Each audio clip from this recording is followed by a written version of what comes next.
Welcome in to another episode of the Junkyard Dawgcast. It is a Stay Wolk UGA recruiting show edition. I am your host, Benjamin Wolk. And as always, we've got Jordan D. Hill in the building. We're back, Jordan. You know, it hasn't been too long. I guess it's been a couple months, the beginning of December, since we sort of started to close the book on the 2026 recruiting class. This episode, it's the first Stay Wolk recruiting episode of the new year. So we're going to make this the perfect bridge episode. We're going to try and help everyone turn the page, close the book on the 2026 signing class. We're going to talk a little bit about the transfer portal haul that Georgia has brought in.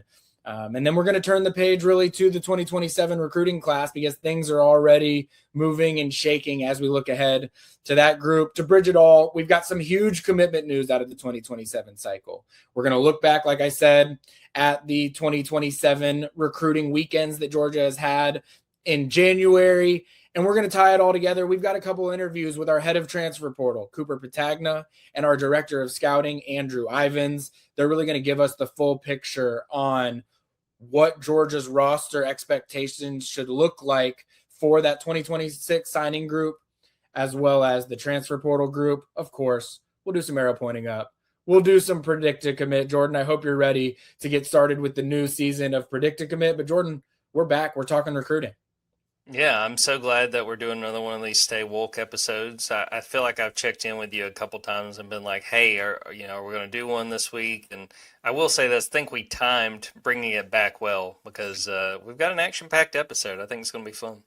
Yeah, Jordan, that's why you're the best in the biz, because it's the perfect move into what we're going to start talking about, because we didn't plan it this way. I would love to say that we knew that Kemon Spell was, when Jordan and I planned this last week, that we knew Kemon Spell was going to be committing on Monday and that we were going to be recording this on Tuesday and putting it out for the folks on Wednesday. We didn't, but it's perfect because we can talk about Georgia really getting things started, and it's already had some things started in the 2027 class, which we'll talk about. But Georgia goes out and gets the number one running back in the 2027 recruiting class, Kemon Spell from McKeesport, Pennsylvania, just outside of Pittsburgh. He's the number one running back in the country for a reason. This is one of the most talented football players in the country. We have him as the number 8 overall prospect in the 24/7 Sports recruiting rankings. And to Kemon Spell's credit, this is a guy that ever since he got the offer from Georgia in around July of last year, every time he's spoken publicly, he has acknowledged that Georgia is his favorite school, that Georgia is the team to beat, that Georgia is the place that he wanted to go. He did not mince words. He did not hide that. And that's not to say that there weren't a lot of other schools heavily involved here. There were times that Notre Dame thought that they had a silent commitment from Kemon Spell. There were times that Kemon Spell was committed to Penn State. Like even times when Kemon Spell was saying, yeah, Georgia's maybe my favorite school, maybe my team to beat, he was still committed to Penn State at times when he was saying that. So Penn State had him committed until James Franklin's staff was let go last fall. Miami was a school that really tried to enter the mix at times throughout this. And I know that any time that brand gets thrown out, everyone's going to be looking around their shoulder a little bit, seeing how realistic their chances are to land them. But Georgia gets it done. I said this over at the Junkyard at Dawgs 24/7, Jordan. This is, without question, Josh Crawford's biggest recruiting win to date. You know, he's signed Bo Walker. He's been really early and gotten Jay Lamar sealed. He got Usmani Chroma as a commitment, at least, much like he just did with Kemon Spell. But there is no bigger splash moment in Josh Crawford's Georgia career up to this point than Kemon Spell. We know that Georgia tags itself as RBU.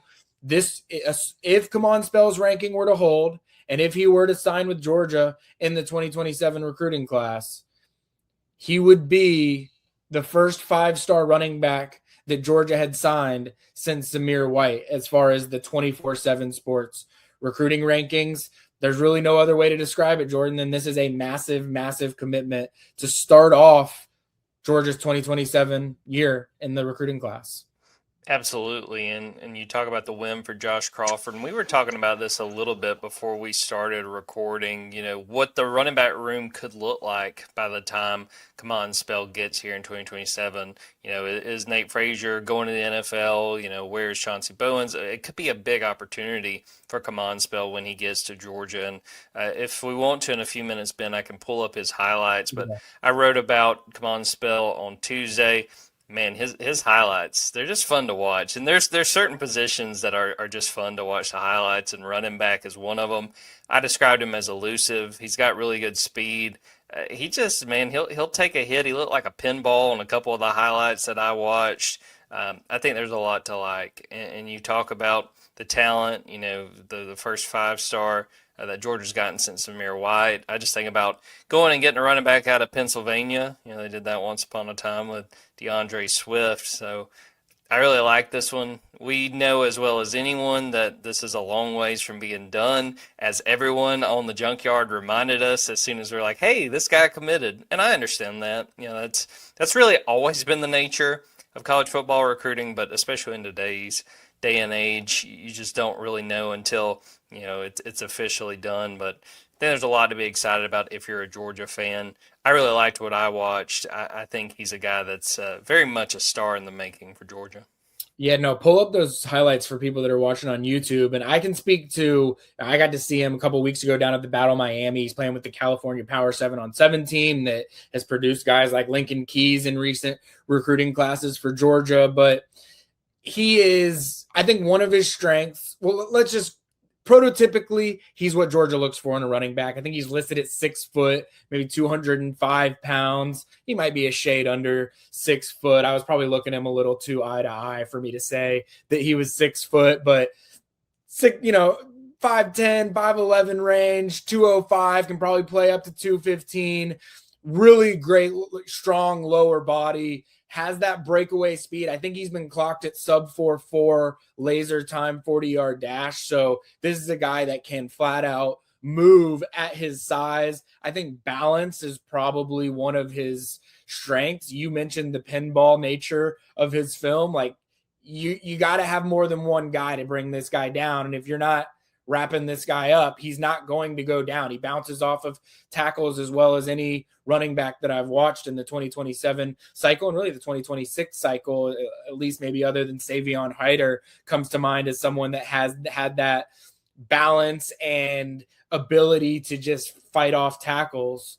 I watched him down at the 7-on-7 event with Cali Power in January, and I think that setting is really a refreshing one to be able to see how great his ball skills are, how great of a pass catcher he is. I mean, we've seen watching his clips now, for those that are watching on YouTube, like he gets in space and he is dangerous, and his team has done a really good job of getting him the ball in screens, getting him, granted, we just watched him line up as a fullback and he just took one to the house as a fullback too. So there's really nothing that you can't find on his high school football film, but seeing him in that 7-on-7 setting, he is a great pass catcher. I mean, there were situations, and I know that 7-on-7 is not everything, and some people roll their eyes when you even bring up 7-on-7, and I understand it's not the tell all when it comes to a prospect, but I think there's things that you can pick up on. And when Cali Power, they were late in the game last week or 2 weeks ago, they have Brock Williams on their team. They've got a lot of really good wide receivers on their team, and they got into a late game situation and they ran a wheel route to the pylon with Kemon Spell to be able to tie the game in their 7-on-7 event, which just showed you how much trust they have with him and his ball skills, not just immediately out of the backfield or in the extension of the running game or however you would describe it, actually getting him involved in the passing game down the field. And they had that full belief in him and his ability to do that. In the time that I've done all of this, we've seen him throw a pass. We've seen him step up as a safety and knock a guy's helmet off. I mean, there's really nothing that this guy can't do on a football field. And I think that his film, you don't need to hear me talk about that. Just turn on his huddle film, and it is on full display for everyone to watch. It's very impressive. The two things I would say that just kind of get reiterated when you're watching his film again. One, he doesn't shy away from contact. There's a clip probably like 3 or 4 minutes into this. It's already played as we were talking, but he runs a punt back, and man, he takes a hit from one of the guys trying to tackle him. He just bounces off of him and then winds up spinning out back inside and like fights off for like 5 or 6 extra yards. And the one thing that I really like, and I wrote about this in my breakdown, there's a few runs on here where he's got some space, but I'm not talking about like a whole lot of space, and he just accelerates to the hole and he's gone. And that's something that I think will translate really well because, I mean, it's pretty simple stuff, but the amount of running room you're going to have in the SEC is going to be a little bit smaller than he's used to on Friday nights. I think that this is a home run for Georgia. I love what you're able to see here. I always say, there's going to be an adjustment because that's just natural moving from, even if you're playing at the highest classification in whatever state you're playing in, there's going to be a learning curve when you get to the SEC. But this guy's got winning traits. I think that this is a huge pickup and what a huge boost as Georgia slowly but surely starts putting the pieces together in this 2027 class. I know Georgia's really excited about like who this guy is as well. And I think you can say the same about Noah Parker too. They feel really good about the two running backs that they have right now. I mean, I think there's just there's a complementary nature to them, but I hate, we don't know everything about these guys, but like, they're just likable guys. Like they're both just very likable. They're very marketable, which, seems like a ridiculous thing to say, but I think that matters in this world. And look, when you've got a guy in your room right now, like Nate Frazier, that exhibits all of those qualities, like you want to just stack people behind him that are going to have those qualities too. I mean, you talk about the makeup of that, the mental makeup of that room right now with him, Chauncey Bowens, Dwight Phillips, Bo Walker. Like you have a lot of guys that I think are wired the same way. And then you got a guy like Nate Frazier that just commands a room with his personality. I think Noah Parker and Kemon Spell are very much cut from that kind of cloth as well. I do want to call out one thing, Jordan, just because I don't want to get all the way into it, but there was some threat that he was going to reclassify to the 2026 class. So I did just want to at least acknowledge that Penn State was making an effort there where he was once committed, where it is the hometown school.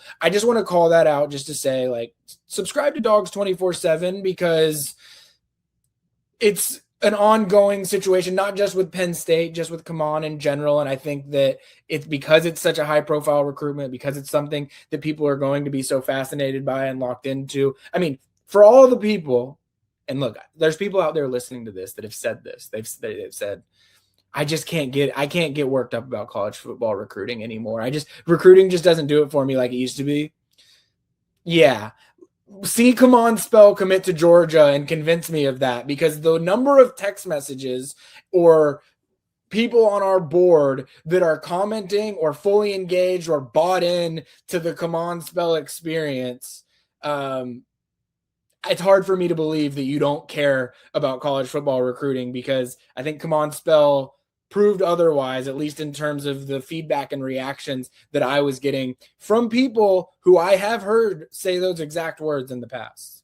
I think it's a situation where some folks in the junkyard kind of did a double take. We're like, they say that, no, wait a minute, what? They got a 5-star. It's like, yeah, again, I totally understand the people who are frustrated with how different things are now, but hey, man, Georgia got a 5-star running back. That's something to be excited about. No doubt. I will say I already can see what's going to happen now that Kemon Spell's committed. There's other really good running backs in this class as well. Like I think he will stay a 5-star, but if he doesn't stay a 5-star, running backs aren't often 5-stars. There's a couple other elite ones in this class. They'll have to get picky and choosy with who they end up making their 5-stars, but that will not change the way that Georgia feels about Kemon Spell. And just watching his highlights, like, again, I don't want to sit here and sound like I know. I mean, there are the two people we have on as guests on this episode have forgotten more football than I've ever known. But, I mean, you just watch the highlights. I don't really care what rating that guy has. I mean, he's a legitimate prospect. I think there's a lot to be excited about. No doubt. All right. Along those lines, I mean, Kemon Spell, should be said, I didn't even bring it up when we just mentioned it, was on campus for multiple days over this last weekend for Georgia's junior day. That was really when Georgia secured his commitment. I don't even think Georgia knew or expected with him coming into the weekend that was going to play out as matter of factly as it did. They're obviously thrilled that it did.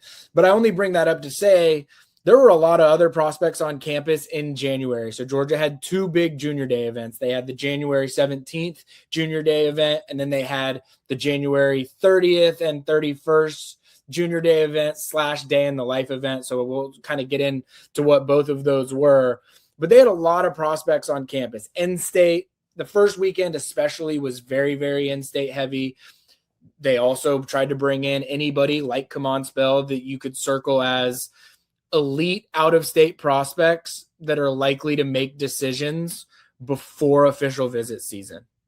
And I think that that's an important distinction because there are out-of-state prospects that are quote-unquote elite out-of-state prospects that Georgia would have liked to bring on campus, but they also know if you're not going to be making a decision until June or July, it serves Georgia better to bring them in March or April for a spring practice and then have those conversations that you would have had at a junior day, have it then. That's not to say that some guys won't be making return trips, but I do think that a lot of the out-of-state folks that Georgia brought in these last 2 weekends are people that Georgia thinks are closer to decisions than people that they might be waiting to bring in March.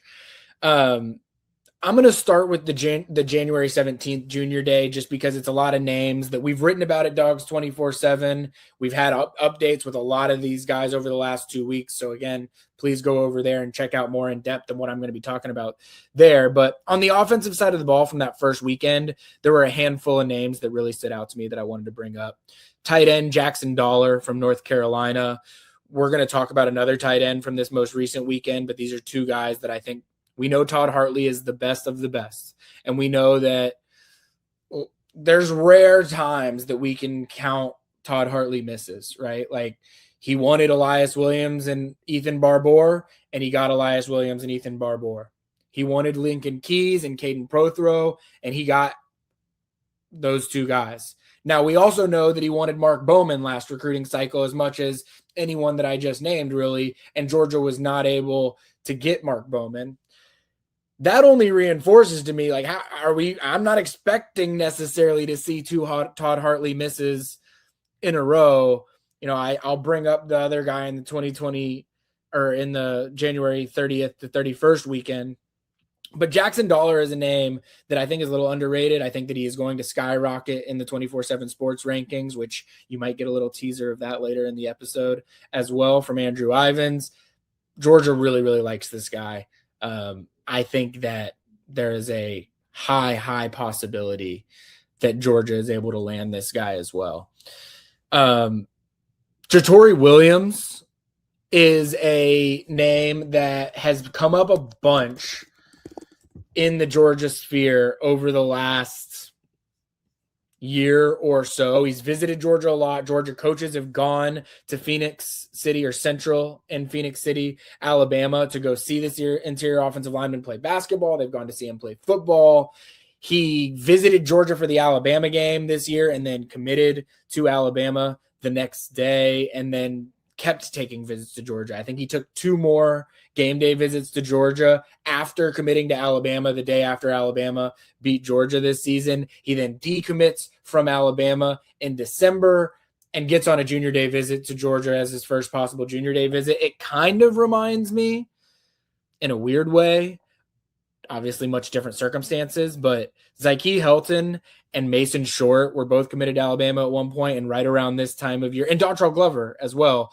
And they all decommitted from Alabama around the same time. Of course, that was induced by Nick Saban retiring, but it was around this time of year when decisions start becoming a little bit more real and you have to start taking things a little bit more seriously as well. And I think that happened with Jatori Williams, and Georgia really, really likes this guy. So someone that I definitely would circle as an out-of-state offensive lineman. Of the in-state variety on offense, 3 names I wanted to bring up. DJ Huggins is a wide receiver from Harrison High School. We don't have him ranked right now in the 24/7 sports recruiting rankings. That will not be the case for much longer. I'm not saying that speaking from someone that's going to be ranking him, but the dude is going to get ranked because of just his high school film and the nature of the schools that are recruiting him, where he's likely going to be taking official visits. Georgia loves him. I would put a pin in DJ Huggins, no doubt. Andrew Beard becomes a fascinating one because he's a local prospect. Georgia has 2 running backs committed in the 2027 recruiting class right now. Where does everyone fit in to all of that? Does Georgia have the ability to take 3? And if they have the ability to take 3, is Andrew Beard too elite of a prospect? Like, are there going to be people that are going to be offering him too much for Georgia to be able to make that work with Kemon Spell and Noah Parker? We'll see on that. And then another offensive lineman in the state, Elijah Morrison from Hebron Christian, someone that I firmly believe Georgia has really, really high on its interior offensive line board in the 2027 class, especially when we're talking about in-state interior offensive linemen. So that's just a handful of the offensive guys from that first weekend that are names that we will be talking about for the foreseeable future. Jordan, you got any thoughts on any of those guys? I think the biggest thing is just offensive line in general, because this is going to be Phil Rauscher's first recruiting class as the offensive line coach. So where did they go? How well does he recruit? To me, that's the biggest question with Phil Rauscher, because he's got that NFL background. He got a lot of credit along with John Lilly for the revived run game in 2025. You know, Kirby Smart mentioned a few times the work that those guys, along with Stacey Searles, along with Mike Bobo, Josh Crawford, the work those guys put in to get the run game back where it needed to be among the best in the SEC. So I just really want to see like how the offensive line board kind of shakes out, and probably more importantly, who does Phil Rauscher prioritize, and how well does he do convincing those guys to come to Georgia? That's a great point, Jordan, too, because that change happened after that first weekend. And so I think it's not a big reason why Georgia stayed in-house with its move, but I think it only added to the pros side for Phil Rauscher of like, all right, we're making this switch at a slightly weird time, and there's a lot of relationships that are just built. And granted, Stacey Searles is still going to be around. Edmund Kugbilla has done really the lion's share, I would say, of the ground force recruiting work for offensive line stuff over the last 2 years anyway. So there's plenty of relationships that would have still been in the building, but I think having Phil Rauscher as someone that folks would have just been familiar with was really important as well. On the defensive side, again, this is slightly outdated in terms of talking about who it was exactly that's on campus. But if you are hearing this for the first time, not to plug Dawgs 24/7 again, but we have plenty of visitors lists, intel notes coming out of that first junior day weekend that is going to go far beyond what we talk about here. But 2 players in state on the defensive side of the ball from that January 17th weekend that I think Georgia has positioned themselves well early are defensive back Chance Gilbert, who we have as a 5-star in the 24/7 Sports recruiting rankings. We have him listed as a safety. Georgia has done this with a couple guys, most recently Jordan Smith, who I'm just going to throw in a little nugget. I think Jordan Smith's going to start out at cornerback in spring practices. Just a little nugget to drop the folks in the middle of all of this. But Chance Gilbert, someone similar to that they think could play all 5 spots, and they are not necessarily recruiting to play safety or to play corner. They're recruiting him as a defensive back, and then they will figure it out once it happens. I think Georgia positioned itself really, really well after that first weekend. I mean, I don't know that I've ever talked to a prospect where I asked them, I said, what was the highlight? He said, getting to do film and board work with the defensive staff, which that's not totally uncommon. Georgia, of course, loves the guys that just love to be in the film room, love to be talking X's and O's. But I don't know that I've ever had anyone. I asked them just kind of a simple question about what did you learn from Dante Williams and Travaris Robinson when you're talking with them. He talked for like 8 minutes straight without me saying a word. And like, remember going back and looking at the audio, and it was like, like a 22-minute conversation. And a lot of times I'm not talking to guys for 22 minutes. Like, they've got a lot of people they need to talk to, and they're very busy. And so, try and make it relatively quick for everyone. But that really wasn't my doing. That was like, I asked Chance a very simple question. He talked for 8 minutes just about what he was doing, breaking down coverages and things like that. And I was like, Georgia really made an impression on him in the film room that day. Now, Georgia's not a guarantee to get him. Alabama's in it. Clemson's in it. Georgia Tech's in it. Every single one of those schools, he's saying he's giving a fair opportunity. I just think given how Georgia recruits the safety position, defensive backs in general. I just really like where Georgia's at right now. And then a guy who has maybe the best name or one of the best names in the 2027 class, Joachim Gouda from South Paulding High School, a linebacker that Georgia offered at the very beginning of January. Glenn Schumann gets out to him at his school almost immediately. Joachim Gouda gets out to Georgia on his junior day visit. And then I think Kirby Smart went and saw him at his school as well. And Glenn Schumann went and did an in-home visit with him there at the end of January. You can tell a lot this time of year who Georgia is prioritizing and also who is very receptive to that prioritization. And Joachim Gouda is without question someone that I think at linebacker, Georgia really, really likes in-state in the 2027 class. Yeah, I think you always got to pay attention when it comes to linebacker. And you've written about this, getting as the focus turns to 2027, Glenn Schumann, when they really zero in on a linebacker, they're going to miss on guys. They did with Tyler Atkinson in this last cycle, but they know what they're looking for at that position and they make it a priority. So once it becomes clear, like this is a guy they really want, it's a guy you have to pay really, really close attention to. This past weekend, and I'm going to probably not go as in depth in this past weekend just because there's a lot of relatively fresh intel that we have over at our site that you can go explore as well. But Georgia had I would say it was two distinct recruiting events this past weekend. And one of them, I guess I wouldn't describe as an event, and I'll get into that in a second, but two distinct recruiting events this past weekend. Many players participated in both sides of it. But on Friday, Georgia had, so it was January 30th, Georgia had, I don't believe that they've done anything like this before. And if I'm wrong on that, I'm sure that somebody will end up correcting me. But it was called the Day in the Life, which I really like the concept of this. And this is one of those things where when I'm not naive. I live in this world, Jordan. I get it. I understand we live in a world of agents and NIL and revenue share and contracts and all this stuff. And I realize that all of that is important and very much matters.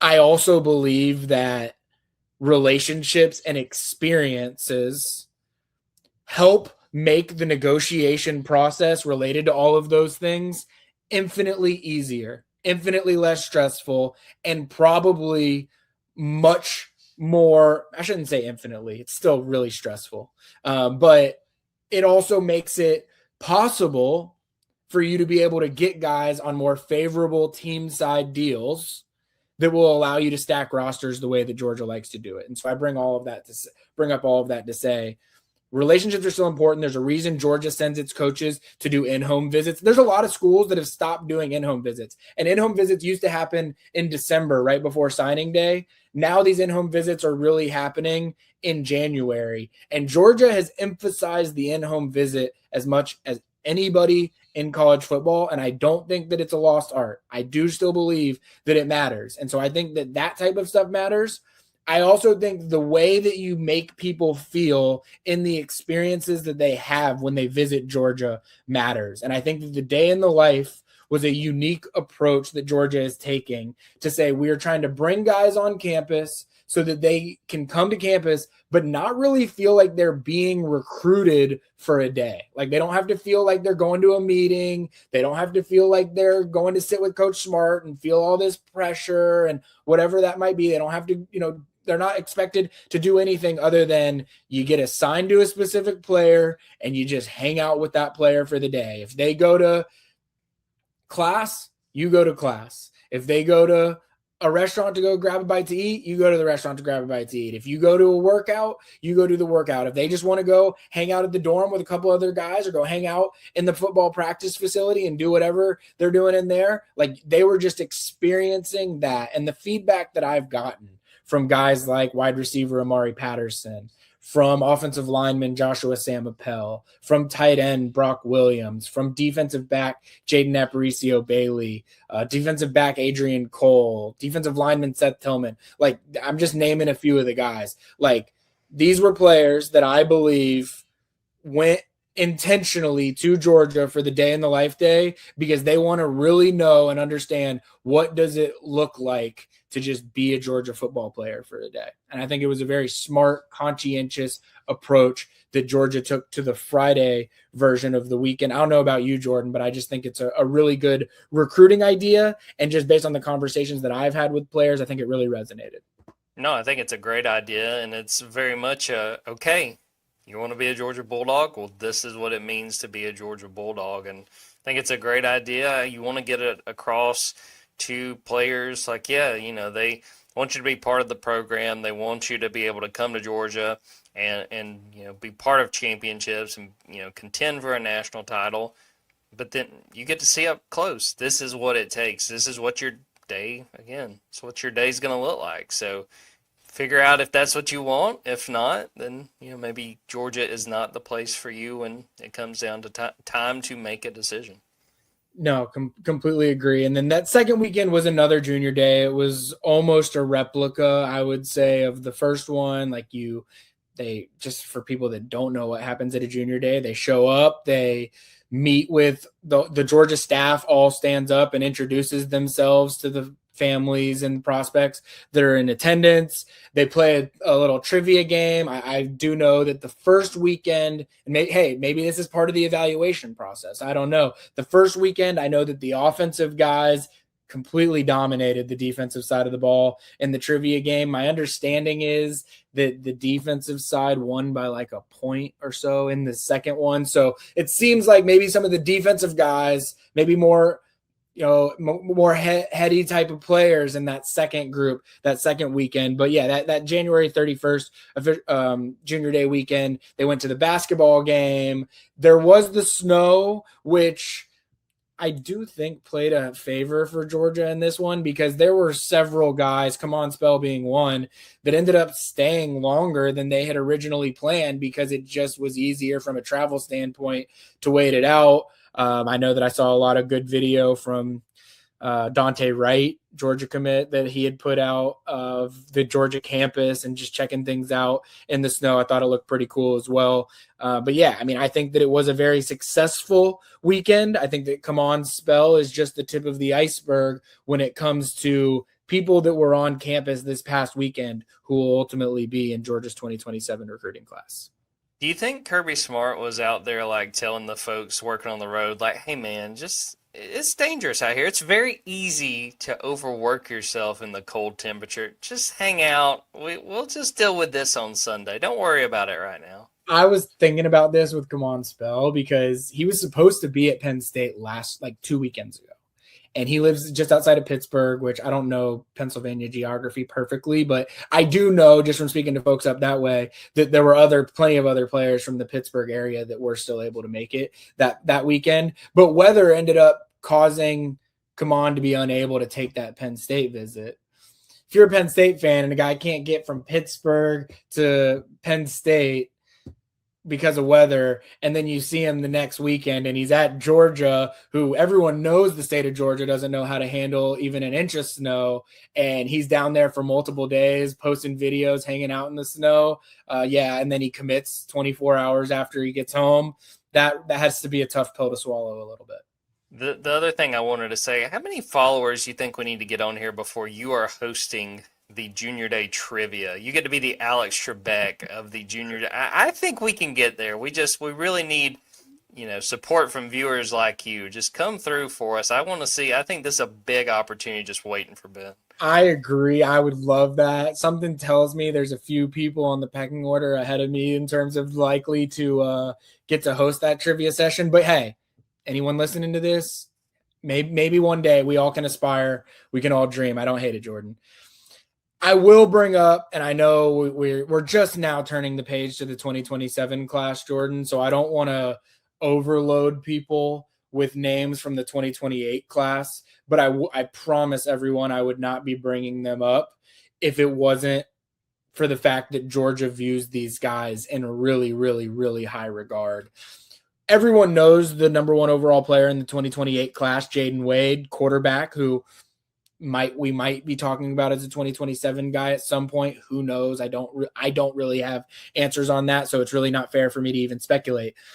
But we know that he is one of the best football players in the country, and Georgia desperately would like to sign an elite quarterback at some point. And I think that Jaden Wade is the next one that we're looking at, saying this is the guy that Georgia should go and try and pursue as an elite 2028 or sign as the next elite guy.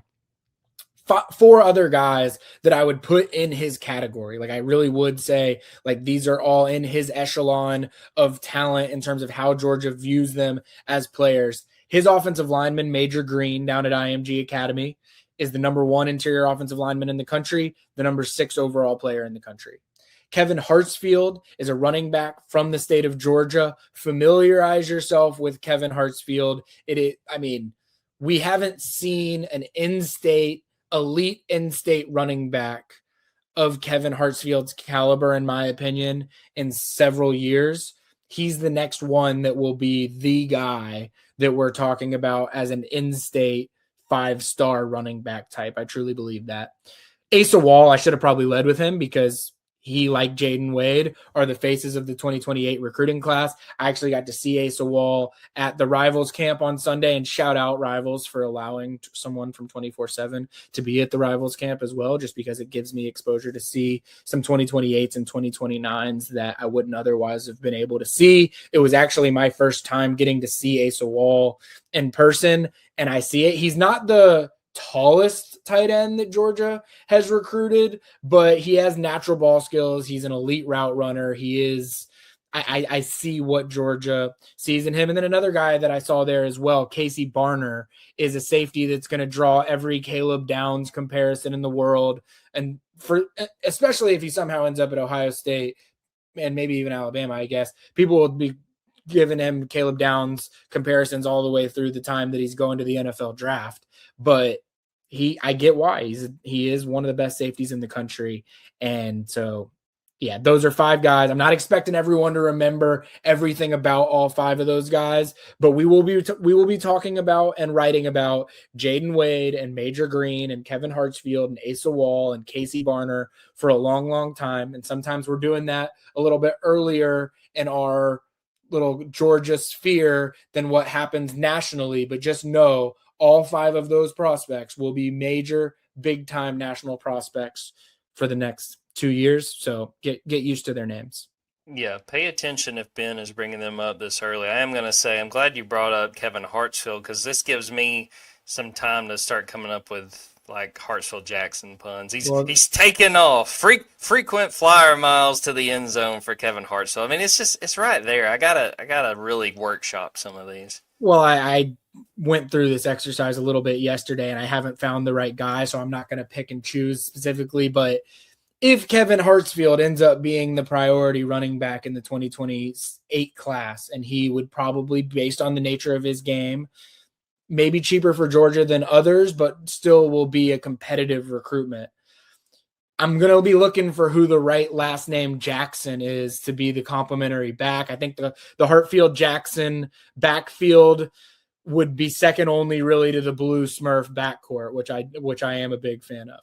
Just want to point out that we already know that Delta and UGA, Delta's got the sponsorship on the field in Sanford Stadium. It's right there, guys. Do we got to do all this for them, Ben? Yeah, we're doing a lot of the legwork for Georgia here, but man, now when we hop off here, I'm going to have to go study every single Jackson running back in the 2028 recruiting class because you're exactly right. We got to have a Hartfield Jackson running back room to talk about with the Delta sponsors.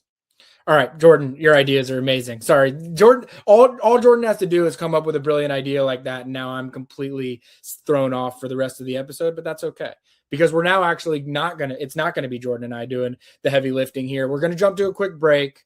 When we come back, we're gonna have some interviews with our head of the transfer portal, Cooper Petagna. One of my favorite conversations to have every single year, breaking down who did Georgia bring in the transfer portal this past portal window. We'll talk a little bit about some of the guys that they lost, but because of what a great job Georgia did, really the focus is going to be on what they brought in. And then we'll also talk with the director of scouting, Andrew Ivins, breaking down Georgia's 2026 signing class, some of the risers in the rankings, some of the 5 stars, who he likes as under the radar guys. Another one where just excellent insight into what Georgia's roster is going to look like this upcoming season. Before we jump to that, please follow along with Jordan, Kip Adams, Olivia Sayer, and I over at Dawgs247.com. Subscribe if you haven't already. Jordan, are you a UFC guy by any chance? I am not, but I have seen a lot of people super excited about the Paramount ability to watch that. I know that it's been a big hit so far. Well, I wanted to bring that up just because it's the first time that we've been able to, call that out really on one of these. I did get to watch what Paramount Plus did, UFC, and I'm not like this huge in the weeds UFC fan, but I do. It's big events that people end up talking about on social, and I like kind of seeing what's going on with it. And the accessibility on Paramount Plus is just awesome. As I've said to people in the past, if you subscribe to Dawgs 24/7 with a full membership, you get access to Paramount Plus as well. I think that it's one of the best elements of our subscription, and it sounds crazy to say, but just getting Paramount Plus I think is a great ad. And I think that I saw obviously the emails. Everyone at Paramount was super pumped about it, so they were I was seeing a lot of emails about the viewership. I think it was the most streamed UFC weekend ever or anything like that. So I'm getting a little bit on a sidetrack here, but please go subscribe to Dawgs247.com, get you a full membership, and you'll get access to Paramount Plus as well. What you got, Jordan? Just wanted to shout out that we've still got a sale that will be live until Thursday night, and it is you can pay just $1 and get 2 months of VIP membership at Dawgs 24/7, or you can go ahead and get the full year subscription and you get it for 50% off. And every once in a while, Ben, I'll have people text me. They want my Paramount login. Hey, I want to go watch Landman. I want to go watch UFC, like you just mentioned. I say, hey man, just come join us on the Junkyard. You can have fun with all of us, and you get what you're looking for. Absolutely. All right, let's jump over to Cooper and Andrew, two of my favorite conversations that we have every year on this show. And then when we come back, we will have some predicted commits, Jordan, which I'm excited to see which direction you go.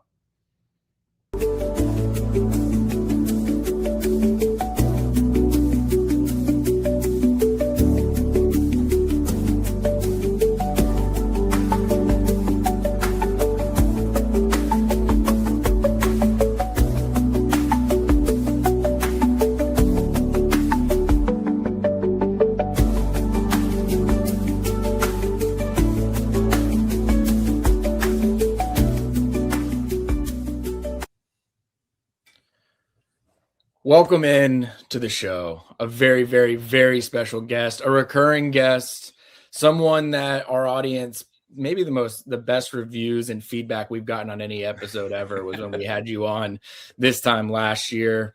Go check out Coop's Corner. Go check out his YouTube, wherever you get your podcasts. It is the CBS Sports and 24/7 Sports National College Football and Transfer Portal expert, Cooper Petagna. Coop, thank you for coming back to the show. Yeah, man. Stay woke, baby. Ben Woke, one of the best in the business. I appreciate it. Thank you for the glowing remarks, and obviously love being able to get to spend some time with you and talk a little Georgia football. I wouldn't just say it to blow smoke up your ass, Coop. Like, legitimately, when I had so many comments on our board, like, this was my favorite episode, like, learning, hearing just the way you think. I think people like the way that football guys think about football. So I think that was very much appreciated. But let's start here, maybe more generally than Georgia specific to start, and maybe even a little bit of a stupid question. But now that you've gotten a chance to go through the transfer portal rankings process, and I know that we were talking about this pre-show, there's maybe some auditing and some things for further evals that you're still going to do over these next couple of months. But now that you've had a couple years to do this, are there any trends or maybe some things that you've learned along the way that have affected the way that you think about some of this stuff? Yeah, I think the grading process is very, I wouldn't say difficult, but it's very nuanced to a standpoint where if you go back and you were to look at this through the eyes of working in player personnel, you think about building a board, and you build a board on the high school side. I mean, that's something you do over 3 years, right? Really kind of anywhere from the start of a high school player's career at 8th grade, freshman year, in terms of getting these guys on campus, identifying in-state prospects that you think are valuable. in terms of pursuing long-term. And then you kind of have that information gathering window, right, for 3 years that leads all the way up into postseason all-star events and ends with Navy All-American Bowl or Under Armour All-American game. And in the same vein, for the NFL draft, you have these front offices and area scouts that spend a year really on what their draft board is going to look like. With the transfer portal, you don't know who's going in. You really don't have a great feel for it. You have a 2-week window and you have thousands of players, right? And you don't have the resources of an NFL front office. You don't have the resources of a collegiate front office. And you wouldn't expect to, obviously working for a media entity, but when you are trying to evaluate all these players, it's more about putting them in the right athletic bucket from where you see them, from like a really just purely a height, weight, speed standpoint, because it starts with a lot of Division II players, and then you go to FCS players as those season wraps up, and then you obviously get into the FBS. And this year, different than last year, I felt like the majority of the guys that I was grading last year were guys that had already committed to programs. This year, it was different to where we had enough of a heads up with guys who had their exit meetings before bowl games that weren't in the college football playoff. We had a pretty good idea about 75%, 80% of the market of their intentions to enter the transfer portal, which allowed me to get a little bit of a head start and be able to start the evaluation process on these guys. So, I would say this, you're obviously spending more time on the guys on the top of the board, but I started evaluating players second to last week in November, all the way to now. I want to say we're probably around 2,200 to 2,300. So, if you're evaluating 1,000 players a month, that's a lot. And you're obviously not allowed the time to dig into these guys extensively. The guys at the top of the board that I keep referring to, you obviously want to make sure that you feel good about. You have some checks and balances in place. But some of the guys that we talked about today, you and I were talking about it pre-show. It's, they're guys that you rank, you put in a bucket, you say, okay, I'll kind of get to that guy later. And then, preparation for this show, or, meet with Brett Greenberg at Bama 247, or a couple guys, you do some prep and you're like, okay, this is a guy that I'm probably a little bit off on, right? So that's where you count on the next couple months just really kind of being quiet, a little bit of low pressure in terms of the team rankings are in. Every Power 4 commit is ranked. Now you really get to go back over the top 600-700 players in the country, and you get to stack them by position. That's really important. Being able to watch these guys back to back at their position group gives a lot of clarity and a lot of context. We're going to go into the whole Georgia transfer portal haul. Technically, and I'll explain the technicality, I guess. Technically 9 incoming transfers for the Bulldogs, 15 outgoing. We're going to focus more on the incoming, what Georgia is going to be bringing in. And I'll start with that technicality I referenced. Quarterback Bryson Beaver, he was barely at Oregon. He's sort of a high school take, sort of a transfer portal take. Should I be asking you this question, or should I be asking Andrew Ivins this question? I'm familiar with him a little bit. I guess I can kind of give you more of a just kind of where he fits, right? For Georgia, I think it's important anytime you have the ability to be able to take a very talented arm with developmental upside, when you have a room in the type of place that Georgia has its quarterback room, I think it's really smart, right? And that's an advantageous situation. That's very opportunistic for Kirby Smart, Will Myers to go out there and say, okay, hey, we have this guy on free agency that this guy typically fits a place like Oregon. And now we have an opportunity to really kind of cash in, right? Because you've seen a lot of these contenders, they've been so transfer portal heavy just in terms of immediate impact. But anytime that you're a team like Georgia, and they're always kind of Georgia, I feel like, is always in a really interesting place when it comes to their quarterback room, because they're always in a position to compete, which makes it a little bit harder to attract the type of young talent in that room on a year-to-year consistent basis. So Beaver, one of those guys that I would say really kind of started emerging his junior year. Got to see at the Elite 11 our staff did, and obviously I think there's a lot to like there. But good developmental makeup, right? And I think that's kind of what you want. Stash them, keep them on ice for 2 years, and kind of let's see what we have. And that doesn't mean that you're not going to bring in more competition there down the line. But this is another guy that you probably get at a pretty favorable price point, and just get to put in your environment and your development pipeline and kind of see what you got a couple years down the line. The highest ranked transfer that you have in your rankings right now, Georgia Tech wide receiver transfer Isaiah Canyon from the state of Georgia, 480 yards, 4 touchdowns this past season, back-to-back years where he had big catches against Georgia, and Georgia seems to have a trend of guys that perform well in that Georgia game. Definitely get Georgia taking a deeper look at their film. Why are you so bullish on Canyon? I think you have him as a top 8 receiver in the portal, top 32 overall player. Like, what is it about him?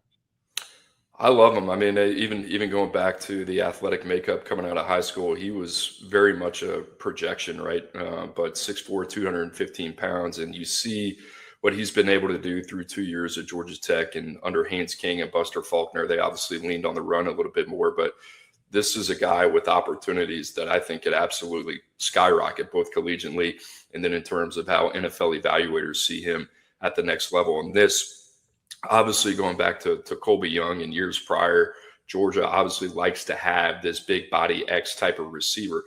This guy's a little bit different just in terms of his ability to separate. I mean, you see the burst, you see the short area acceleration, you see the quickness at the top of the route, and then flashing the strong hands at the catch point too. And he's got some juice too, like some verticality as well.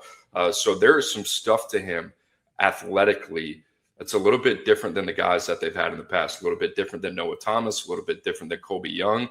There's some just kind of rare traits in the body where the production doesn't match the ability yet. And I think that has more to do with opportunities. And I think if you talk to some people around Georgia this past year, I think they probably wish they would have got Noah Thomas more involved. They get another shot here with Isaiah Canyon, who quite honestly, this is one of those guys right in the process where you're watching him and you're like, whew, okay, I feel very convicted on this guy, and maybe I'm an outlier. Maybe I'm just a little excited about these 1 or 2 things that I'm seeing. And then you go back, right? I started on the receiver process because that's the deepest room in the portal. I watched him again, and I liked him even more.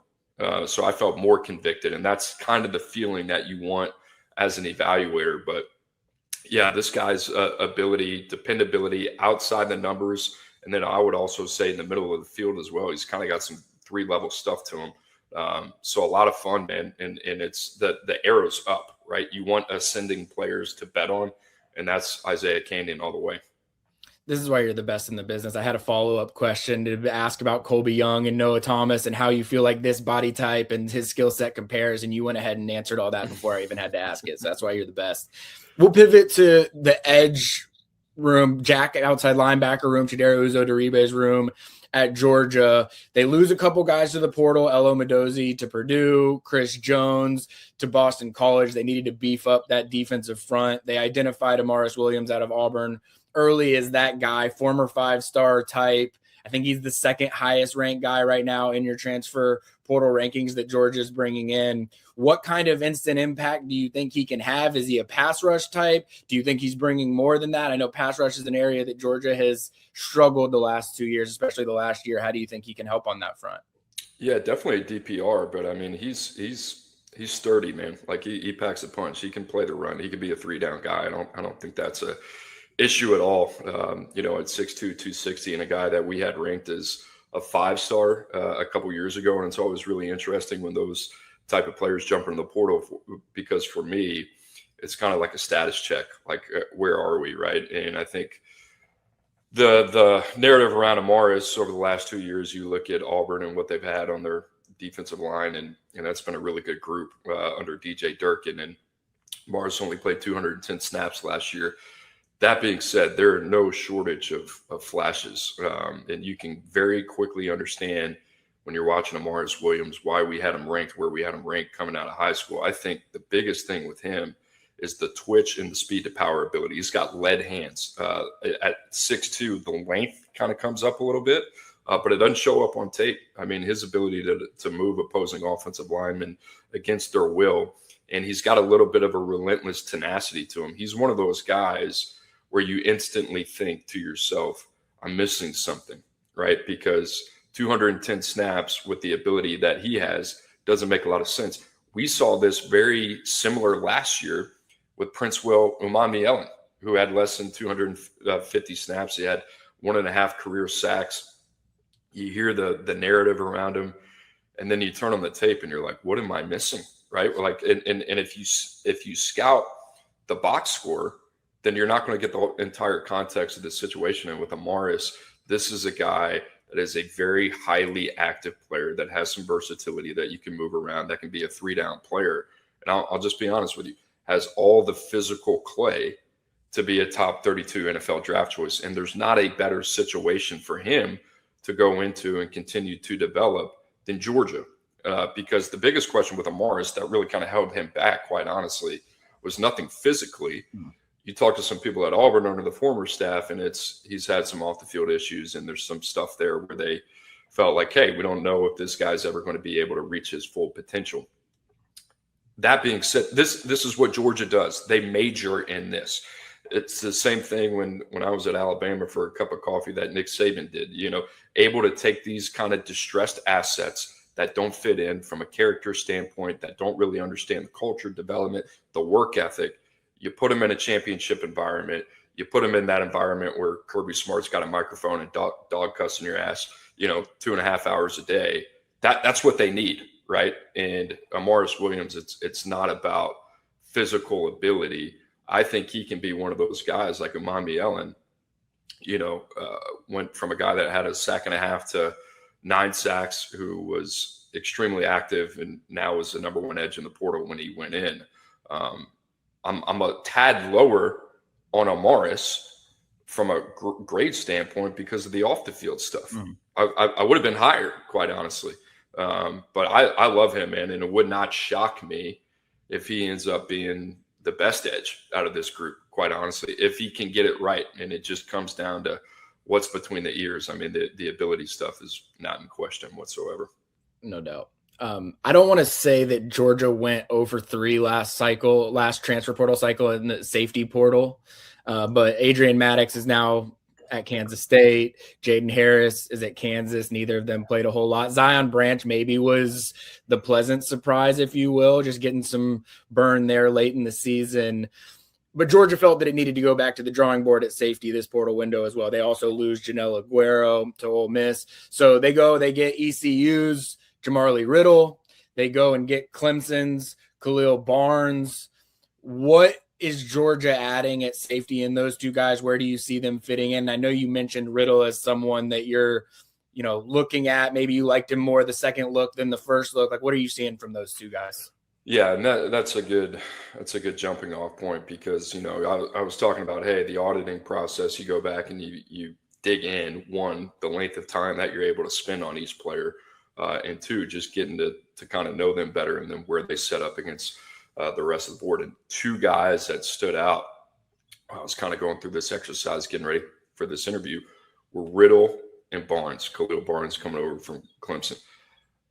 You talk to people at Georgia, they like Jamari Riddle. And it's very easy to see why. It's a combination of the youth. It's a combination of the athleticism. And it's a combination of the experience. And then also, safeties are incredibly difficult to find. I think out of the top 100 players that we had in the transfer portal, I think only 6 were safeties. Last year was only 2, right? So when you can get quality safety play, it's incredibly important and very imperative. And I think Riddle is one of those guys. The athleticism shows up, the instincts show up. You can play him at free safety. He's very comfortable playing closer to the line of scrimmage. He is a rangy guy at 6 feet, and he plays fast. Like when you think about Georgia safeties, there's this cognitive synchronization between the way they process and how fast they play, right? We've seen it with Starks. We've seen it with KJ Bolden and a handful of guys before. And that's kind of what Kirby Smart puts on all these guys' shoulders. And Jamarly Riddle, and I'll go into Khalil Barnes here a little bit, they both have the versatility to be able to be asked of a lot of different things, right? And I think Khalil is one of those guys that certainly kind of feels like a better fit closer to the line of scrimmage, playing in one of those nickel spots. And I think Jamar Lee probably one of those guys that you're going to play in the deep hash, but has the versatility. I mean, you think about those three safety, Barnes, his experience, super heady. Jamar Lee Riddle has got everything you want. And then being able to pair those two guys with KJ Bolden, who's, highly positional, flexible as well. They got guys that can do a lot of different things. And when you have that and they're smart and they're tough, they're instinctual, all that does is open up everything on the back end for Glenn Schumann and Kirby Smart, just the way that they want to call it, right? And, so yeah, man, they got some versatile kind of Vipers out there that play heady, fast, smart, tough football. Another position group that Georgia is now sort of made, we talked about the big receivers. We talked about safety. They're now taking a running back in the portal for the third straight year. Trevor Etienne out of Florida 2 years ago, Josh McCray out of Illinois last year, and now Dante Dowdell out of Kentucky by way of Nebraska, by way of Oregon. I think he's rushed for close to 1,200 yards, 15 touchdowns the last 2 seasons at Kentucky and Nebraska. Admittedly, not someone that I know a ton about because it wasn't always certain that Georgia was going to go the running back route in the portal.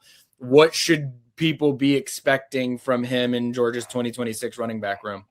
Yeah, change of pace just in terms of what he brings to the table. Like, McCray last year was a bigger body at 6'3". You don't see a lot of those guys, right? I mean, we saw the type of impact Mark Fletcher had down the line for Miami.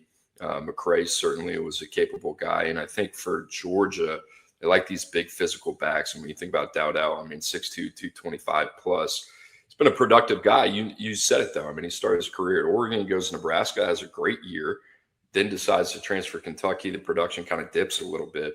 But he's a hammer. I mean, there's nothing sexy about him in terms of the creativity. He's a one-cut north-south runner that's very physical, that can run through arm tackles. And Georgia likes that, right? They like to be able to have a bevy of backs that can do a lot of different things. And they also like to be able to really just kind of keep hitting you with body blows. And that's what this guy does. I mean, he's just another guy that they have in their toolkit that can kind of wear you down, and probably where he's going to be in the depth chart. If you're second, third deep at the running back position, that's just a couple of different ways that teams can hit you. We saw that with Miami, what they're able to do with Mark Fletcher, what they're able to do with Jamar Brown, especially down the line when you get in the playoffs, man. Like, those legs get heavy. Being able to have fresh backs, that's really important. Dante Williams, Georgia's defensive backs coach, he leaned on a few previous relationships to bolster some of the cornerback depth as well. They go to Gentry Williams at Oklahoma, who he had recruited a lot out of high school, and then Braylon Conley from USC, who he had a previous relationship with from when he was at USC too. I know Georgia has Ellis Robinson. They have DeMello Jones. I don't necessarily know what the expectations should be for Gentry Williams or Braylon Conley in terms of day one snaps at Georgia, but how much could you see either of these two guys making things interesting with Ellis or DeMello this spring?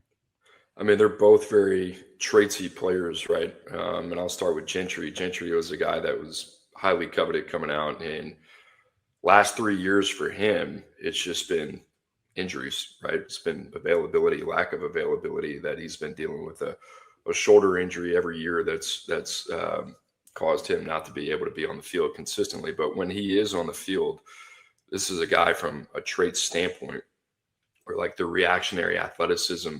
And what I mean by that, the quickness, agility, the balance, the pure cover traits, they're there. There's some things that kind of show up that almost kind of feel like a lack of playing time, just in terms of missed assignments or coverage bust. But when you put him in a man-to-man situation, there's a lot to like. And it sounds simple, but this is a guy that it wouldn't shock me, like very easily outperforms where I have him graded right now. And like I said, I think it's more about the availability over the last 3 years in the same injury, quite honestly, that he's dealt with. But I like that take. And the other take that I like is Conley kind of fits into these, other categories of Barnes and Riddle. And it's like, shit, you turn on the tape, it's like, all right, very easy to see. But 6 foot, almost 200 pounds. He's young. He's on the younger side. Played a little bit for USC. But another guy with like coaching and development, very easy to see him take that step. And he's got those traits that we kind of talk about, where if you're going to put him in a man-to-man coverage situation, this is a guy that can certainly play. And it wouldn't shock me if both of these guys end up playing for Georgia, whether both of them are going to hit, just based on what I've seen. I don't know. We'll see. I mean, it wouldn't shock me if both of them hit. Wouldn't shock me if one of them hit. Wouldn't shock me if neither of them hit, right? But Conley's kind of the guy that I circle. And if I was a Georgia fan or working in that front office, I'd be like, oh, okay, we kind of got something here. And corner is one of those positions, man. Like, you got to be able to find the value. And for a guy that hadn't played and he's young and he's got everything that you kind of covet physically, that's a really good pickup. I will ask, we've talked about a bunch of these incoming guys. Georgia did have 15 go out, so 9 in, 15 out. Is there anyone that left Georgia? I mean, a couple that come to mind: Jamal Merriweather to Miami, Dominic Kelly to Ohio State, Ella Mendoza to Purdue, Janelle Aguero to Ole Miss, Bo Hewley to Colorado. Like, is there any of these guys that left Georgia where you're really intrigued to see how they fit in at their new place? I like Dominic Kelly. He didn't play a lot. And I remember talking to Schumann at some point a couple of years ago. Maybe it was Schumann, maybe it was somebody else, but they brought up Dominic Kelly, and that was a guy that they obviously liked. And then just even the playing time that you saw, you're like, okay, I see it. Just an easy mover, a guy that kind of understands it. Never really out of position. He had like a very veteran feel to him. For a young guy. So I liked him a lot. Ella Mendoza is still a guy that I believe in. I've had to change my lens on him just in terms of how I see him. I think coming from Army, I thought, all right, this guy's kind of got the ability to play off ball. Obviously, he's got the defensive pass rushing ability. I think the thing with obviously Mendoza that showed up was just the frame. Didn't have the mass to really kind of bang in the SEC, but really kind of like him as a defensive pass rusher, and Purdue's a good spot. Like, really kind of fascinated to see what he does there. A couple other young guys like Andre Ivins coming out. I haven't heard much from him. Bo Hewley, probably more of a depth piece. I'm sure Georgia would say, hey, we'd love to have you. Probably one of those things where, you think you can get money elsewhere and be a solidified starter, go for it, right? We're not going to pay that price. Aguero, I think, was a guy that, Georgia fans would probably say at some point, got outplayed a little bit later in the season for a younger, cheaper option, and good player, but cost of doing business for a Kirby Smart defense. There's always going to be talented guys. So no, I mean, there's guys here that I think can go on and have success. Jordan Thomas being one of them. Didn't get to see a ton of them, but big, highly functional, athletic body that's probably got more in the tank than what we've seen at this point. But there's nobody that I think has left that you're saying, okay, that guy's going to be sorely missed. I think guys from the context of, hey, we'd love to have you here as a depth piece and an experience piece for sure. But in terms of like true needle movers, I don't think Georgia's taken a major hit there. Yeah, I feel like Georgia's retention strategy this go around was one of the strengths of what will be the 2026 roster. So, all right, Coop. Thank you again for joining the show. Hope we're lucky enough to be able to do this again next portal window as well. Go follow him on X at Cooper Petagna. Subscribe on YouTube. It's at Coops Petag. Is that right? I think so. Here's the thing for the YouTubers out there. The YouTube page has taken a little bit of a backseat over the last couple months, Understood. which I wish it wasn't. But I'm moving cities. I got a new baby. Portal's obviously wild. I got to figure out a way to go about it. But obviously, if I can't deliver it consistently, I thought the best thing to do was just kind of put it on pause. No, that's fair. Well, in that case, go check out the 24/7 Sports transfer portal rankings and do us all a favor. Don't complain about the first thing that you see. Appreciate it for what it is. Listen to this conversation and realize that Cooper has dug into this more than any of you have. So just take it for what it is. You can complain. I don't have a just don't let it be the first thing you do. Don't be the first thing you do. Well, I have, people, a lot of Miami fans, they don't like where Darian Mintz is ranked or whatever. There's one here. Everybody is entitled to their own opinion. That's the beautiful thing about the sport. It's a beautiful thing about scouting. Just don't let it be an emotional thing, right? Like, put your argument out there. Tell me why you think this, and let bygones be bygones. But come out here and say, I get a lot of this. How in the world could you think this? How that there's no way? And I'm like, it's not an argument. Just take some time, do your research. Let's have a conversation about it. But that will never happen, and that's okay. No. Maybe that's me just venting a little bit. No, I mean, you're dead on. It's just way too sensible line of thinking for these people on social media. So appreciate you again for coming on, and hope we can do this again next time as well. Thank you, man. Appreciate it. Awesome. Yep. Thank you. Welcome in to the show. A very, very, very special guest. One of our favorite friends of the show. It is CBS Sports and 24/7 Sports Director of Scouting, Andrew Ivins. You're now a returning guest. I think you're joining it's an exclusive list. I think it's Valdon Sohn, Nick Abrams, Kamari Brooks, and then you and Cooper Petagna both are going to be sort of doing the full Georgia roster part of this episode. So I hope there's at least some honor in that. But thank you for joining us again, Andrew. Of course, man. I'm fired up to be here. I don't know if am I coming after Cooper or did or I don't know the answer to that yet, actually. So whoever, as people are listening to this, they'll find out real time which order this is in. Okay. Well, hopefully he got the tee box. So I'm ready to rock, man. Let's talk some ball. Yeah, so we had you on last year. We broke down Georgia's 2025 class. I think it was one of our best. Really, you and Cooper just talking ball. I think they love the way that football guys think and personnel guys think about players. But want to do the same with the 2026 group. And I'm going to start on the 5-star variety. I know Georgia's not as 5-star heavy as they were the class before, not as much Peach State influence necessarily in the 5-star contingent either, which probably led to that some. But Valdon Sohn, a guy that I already mentioned, a guy that I know you call him the Swedish Jalen Carter. I know that's going to get people fired up just hearing that phrasing, but what exactly is Georgia getting from Sohn? I mean, he's a freak. He's an international freak, and it's just crazy because, I mean, the first time I saw him was 3 years ago. I was out in Germany. Justin Okunworo was kind of the big name that I was there to see, a linebacker that is now at South Carolina, and apparently he had a very high price tag in the transfer portal. There was a lot of schools trying to pry him away. So I was there to see Okunworo and an offensive lineman that ended up at Florida, and it was like, whoa, who's this guy going both ways? And they said it took a bus 16 hours or some type of train situation to get from Sweden to we're right outside of Frankfurt, Germany. And man, just how far he has come. It was kind of like a pinch me moment at the Navy All-American Bowl 2 years ago when he showed up and, really inserted himself in a best on best type of setting, right? Where he's a guy where, English isn't his first language. American football is not his first sport. But he was competitive.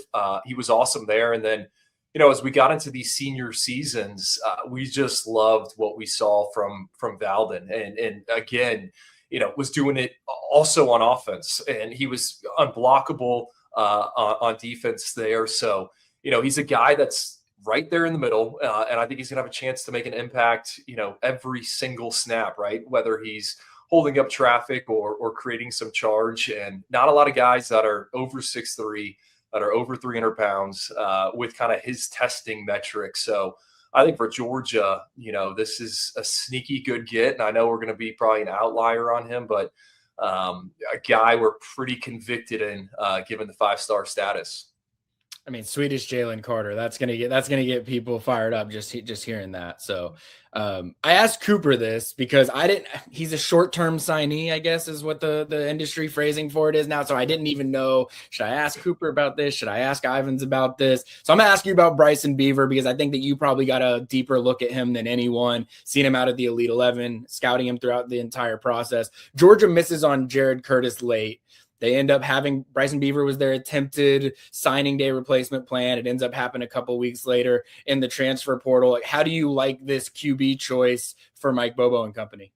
I like it. And, I knew you were going to ask me about Bryson Beaver because I do think he he falls into the high school category, right? Yeah. I always bring up Julian Sayin at Ohio State. No one references like the 2 weeks he went through practices at Alabama, right? It's just kind of Julian Sayin, the 5-star Elite 11 MVP. And to me, Bryson was a late bloomer, and I know some people are probably going to roll their eyes, but with how accelerated quarterback recruiting was, Ben, I'll tell this story. This time last year, I was down in South Florida. I think there was an Under Armour camp, and I stopped by FAU. I went to school there, got a bunch of friends on staff, and I was asking them about quarterbacks. Hey, who are you guys in on? And they're like, well, hey, there's this kid, Bryson Beaver. We think we're going to get an official visit from him. And then they mentioned a few of these other quarterbacks. Well, all three of those kids ended up going Power 4, and Bryson Beaver was one of them. And why I think that's notable, Zach Hitley, the head coach there at FAU, I think he's got a quarterback guru. I mean, he's a guy that worked with Patrick Mahomes, Tyler Shuck was under his tutelage, a few others. I think he had 4 quarterbacks at the beginning of the season that were in the NFL. He's got a really good one, Caden Beltonkamp there at FAU now. So I think he's got a good eye for QB. So I kind of knew about Bryson Beaver. He ends up committing to Boise State. And then as the Elite 11 roster comes together, talking with Brian Stump and those guys are like, hey, we're going to invite this Bryson Beaver kid. We like him a lot. He shows up, and I thought he was a guy that belonged. And they do a bunch of different stuff outside of the on-field context with these quarterbacks. And I don't know if it was Yogi Roth who kind of explained this story to me, or maybe it was Brian Stump, but they brought up the fact that when Bryson Beaver wrote his essay, and I'm probably paraphrasing a little bit here, Bryson brought up, I went to all these camps the summer before, and no one offered me, right? And he kind of just waited his turn. So I think he's a guy that has a chip on his shoulder, and I think he's got a competitive edge to him. I think he's a very confident thrower of the football. Got injured as a senior, which isn't kind of ideal, but still, man, he started 32 games. He's got over 1,000 career passing attempts. So I think for Georgia, and I think everyone's figuring out, when you look at the college football playoff, how do you want to build out your quarterback room? Where do you want to push your resources in? To me, a guy like Bryson Beaver, who probably doesn't have a huge price tag, but it's a guy that, again, has a competitive drive to him. I think that makes a ton of sense. And I think that fits what Kirby Smart and Mike Bobo and what those guys want on the roster there in Athens. Guys that are either in the top 100 or just right around the top 100. I think Georgia has, Caden Prothro, tight end, wide receiver. Who knows? I think Georgia's calling him a flex end is how they're describing him. Caden Harris, cover corner out of Tennessee. Craig Dandridge, playmaking receiver out of Georgia. PJ Dean, O-line turned D-line, just outside of the top 100. Lincoln Keys, he's a friend of the program as well that we're very high on too. What was it about, and I know I'm asking you about a collection of guys all at one time, but what was it about that handful of guys that had them stick out among this Georgia 2026 class? Let's start with the tight ends. And I mean, it's not surprising we're going to that position room with Todd Hartley and kind of how he just builds that thing out. I still think he's the best tight end recruiter, tight end evaluator, and tight end developer right now in college football. Caden Prothro, yeah, he's a flex, right? And I think in the final scouting report, I said, he's going to be put in this tight end, positional tag, but in reality, he's probably a big boundary wide receiver that's going to command a lot of targets. I know he was Georgia's Mr. Football for a few publications. He's the player of the year for Max Preps. He finished as the Peach State's all-time leading receiver in touchdowns with 66. He's a matchup nightmare to me. And my player comp for Caden Prothro is Deuce Robinson there at Florida State, who at one point was leading the ACC in receiving yards. So yeah, list him as a tight end, but reality, I mean, he's a guy that can play on the outside. You can put him in the slot. You can put him in the wing. Is he going to be ready to handle inline work? Probably not. But does Georgia need him to be an inline blocker right now? I mean, they're a team that does a lot of 12, a lot of 13 personnel. So I love Caden Prothro, and he's got this dangly stride, turns 50-50 balls into 80-20 propositions. I think he's a guy that you're probably going to see at some point in 2026. And I know there's a ton of talent in that tight end room, but Georgia, to me, like, they've been kind of searching for this individual. I think they thought Pierce Sperlin was going to be that guy a few years ago. He gets medically DQ'd. So just another weapon for them. So I really, really like Caden Prothro. And then Lincoln Keys, man, I think I've been the highest on him in our scouting department. I've long been, I think we have been ahead of the industry on him. Man, I think he's athletic. I think he's got alignment versatility. He's a guy that can do more your traditional Y inline type of stuff. But when I saw him, I think it was at the OT7 championships back in June.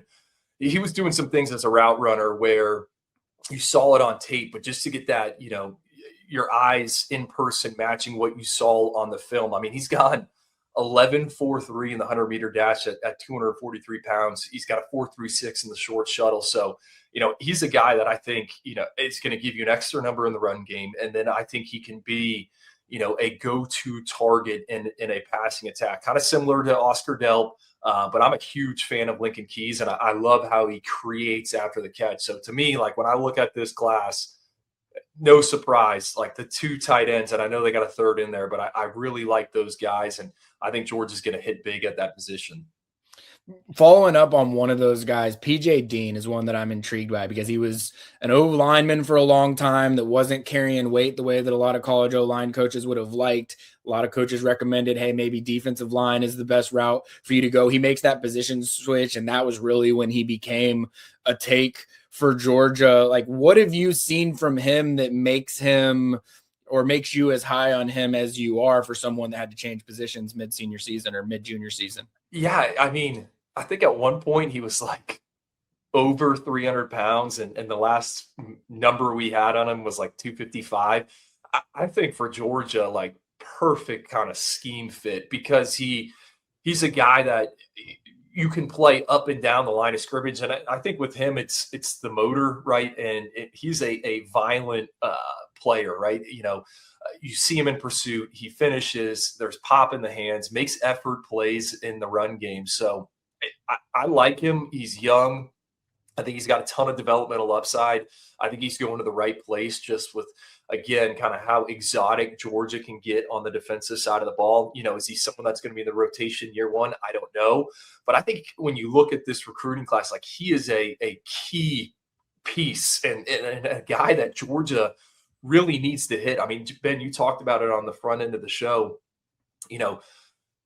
The days of Georgia maybe feeling a defense where you look up and it's like, all right, 5-star, 5-star, 5-star, 5-star, like, those might be going away. And I don't think that's because Georgia's not trying. I just think that's where we're at right now with the rev share, with name, image, and likeness, and how this sport has transformed, right? You're seeing these programs, Texas Tech comes to mind. I mean, they've been able to go in the Peach State and grab some of these guys, and it's just changed so much. Like, the days of Georgia going head to head with Alabama and Clemson, like, those seem to be gone, and it's a new group of schools that you have to compete with, and ones with deep pockets. So getting back to PJ Dean, to me, like, he's vital, right? Like, they need him to hit because he's one of the few kind of point of attack players in this class. Like, Georgia doesn't have the luxury that they used to, where they're getting, 3 and 4 of these bodies a cycle. So he's a guy that they need to, and I think he's got all the goods to bake into a dude there up front. Let's break down this secondary class a little bit, because, like, I already mentioned, Caden Harris is someone that you've had as a fixture in the top 100 for forever, really. And Jordan Smith, another guy that's been a fixture in the top 24/7 forever. Tyreek Green, a guy that's making a big leap for you. Justice Fitzpatrick, someone that's been a staple in the top 24/7. Blake Stewart is someone that you're seeing rise during the course of his senior season as well. That doesn't even mention Zach Fort and possibly Chase Calicut, who have also been top 24/7 guys in the past. A lot of credit goes to Dante Williams and Travaris Robinson for that haul. But is there any one or two guys that really stand out to you out of that DB group? Man, I've been trying to like rack and stack these guys really over I don't know the past month as we approach this update. I mean, I think Caden Harris is the best corner in the class. I think he's a natural coverage guy. You know, he's on the leaner side now. He's going to need to add some weight to play in the SEC, but he's a guy that trusts his technique. He is sticky. He can put his hip on the wide receiver. So I think Georgia, you know, he's a guy. Put him on ice. Going to have a chance to, you know, be a field corner in that system. Everyone else, to me, is kind of, I view them as more of a safety prospects. And Chase Calcutt's an interesting one.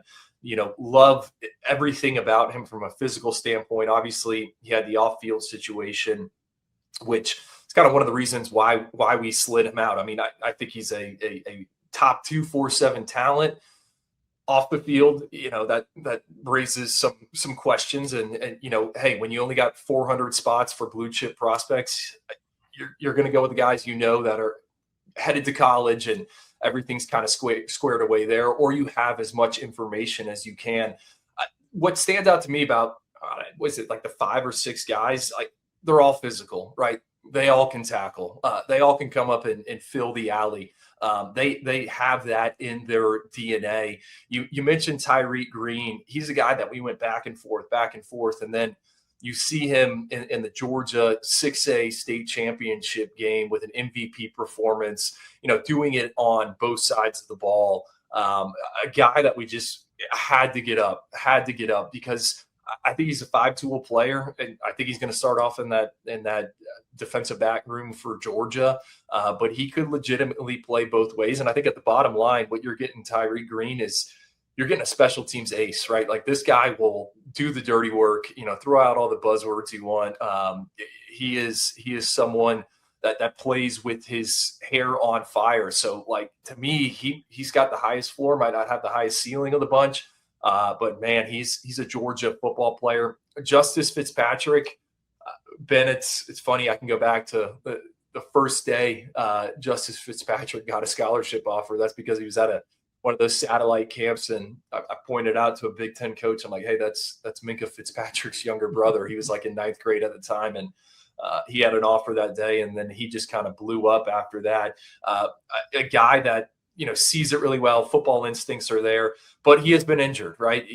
Junior season dealt with a bunch of injuries. Senior season dealt with a bunch of injuries. Believe he's kind of got an ACL going on. So, you know, he's one where you wonder about the durability, but, you know, the size, the speed, how he sees it, it's all there. And then the last guy I want to touch on is Blake Stewart. And you want to talk about someone, how they're wired between the ears, 4-sport athlete there at Woodward Academy. That was a big win for Georgia down the stretch. And, you know, to me, like if I had to guess, like, all right, which guys are probably going to be on the field early, I think it's Tyreek Green and I think it's Blake Stewart. Like I think those two are the ones where the arrows are clearly pointing up as they embark on their collegiate careers. You mentioned Blake Stewart there and the bump that you saw from him during the course of his senior season.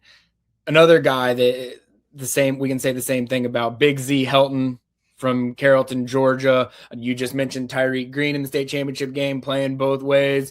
Zyke Helton did that both ways in that same game, just on the line of scrimmage. The term dog is probably overused, but I feel like he epitomizes that, plays both ways, dealt with Crohn's disease to get his weight where it needed to be and where Georgia wanted it to be. Why'd you give him the bump that you did? I think he's an exceptional football player, like you said. And, you know, early on in his career, there was some concerns about, all right, how big is he going to get? And I think that has allowed him to, you know, kind of hone in that technique and, you know, become a leverage-based player. And this isn't like a clean comp, but Dontrell Glover's kind of the guy I think about when I think about Big Z, right? And, you know, we saw him play year one for the Dawgs. We had him as a 3-star prospect. That's probably going to end up being a miss for us. But there's some similarities there in terms of how those guys can recoil, how they can bend their knees. And I think for Georgia, ideally this is a guy that you can play at center, at some point down the line. Now, is that again in the first few years? Probably not. Probably more of a guard player. But to me, he fits what Georgia wants to do. And that's kind of the theme of this class. I think Georgia does such an excellent job of taking the players that fit their system and then fit their culture. And Helton's one of those individuals near the top of the list if we kind of know how to stack and rack those guys.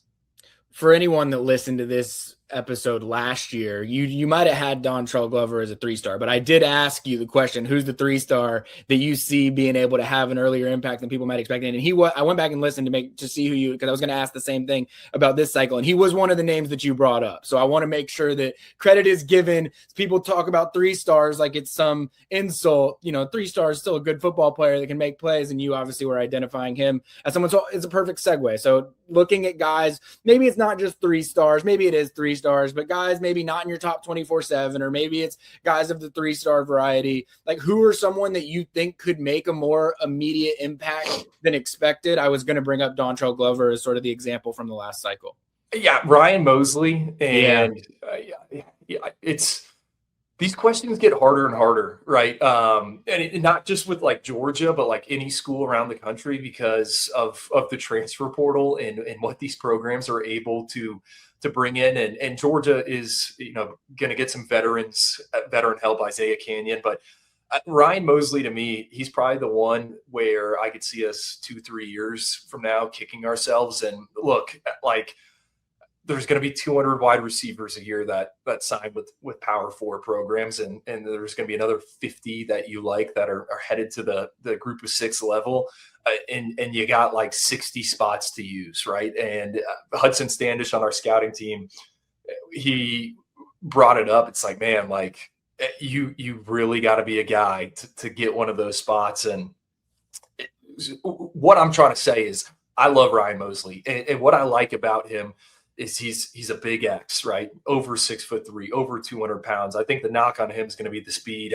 The only marker we got him is like 4.64 in the 40-yard dash. With that being said, I mean, over 130 catches at Carrollton, 27 touchdowns, average 16.1 yards per catch. And I think for Georgia, timing-based offense, big physical guy on the outside, I could see him having a ton of success for the Dawgs there.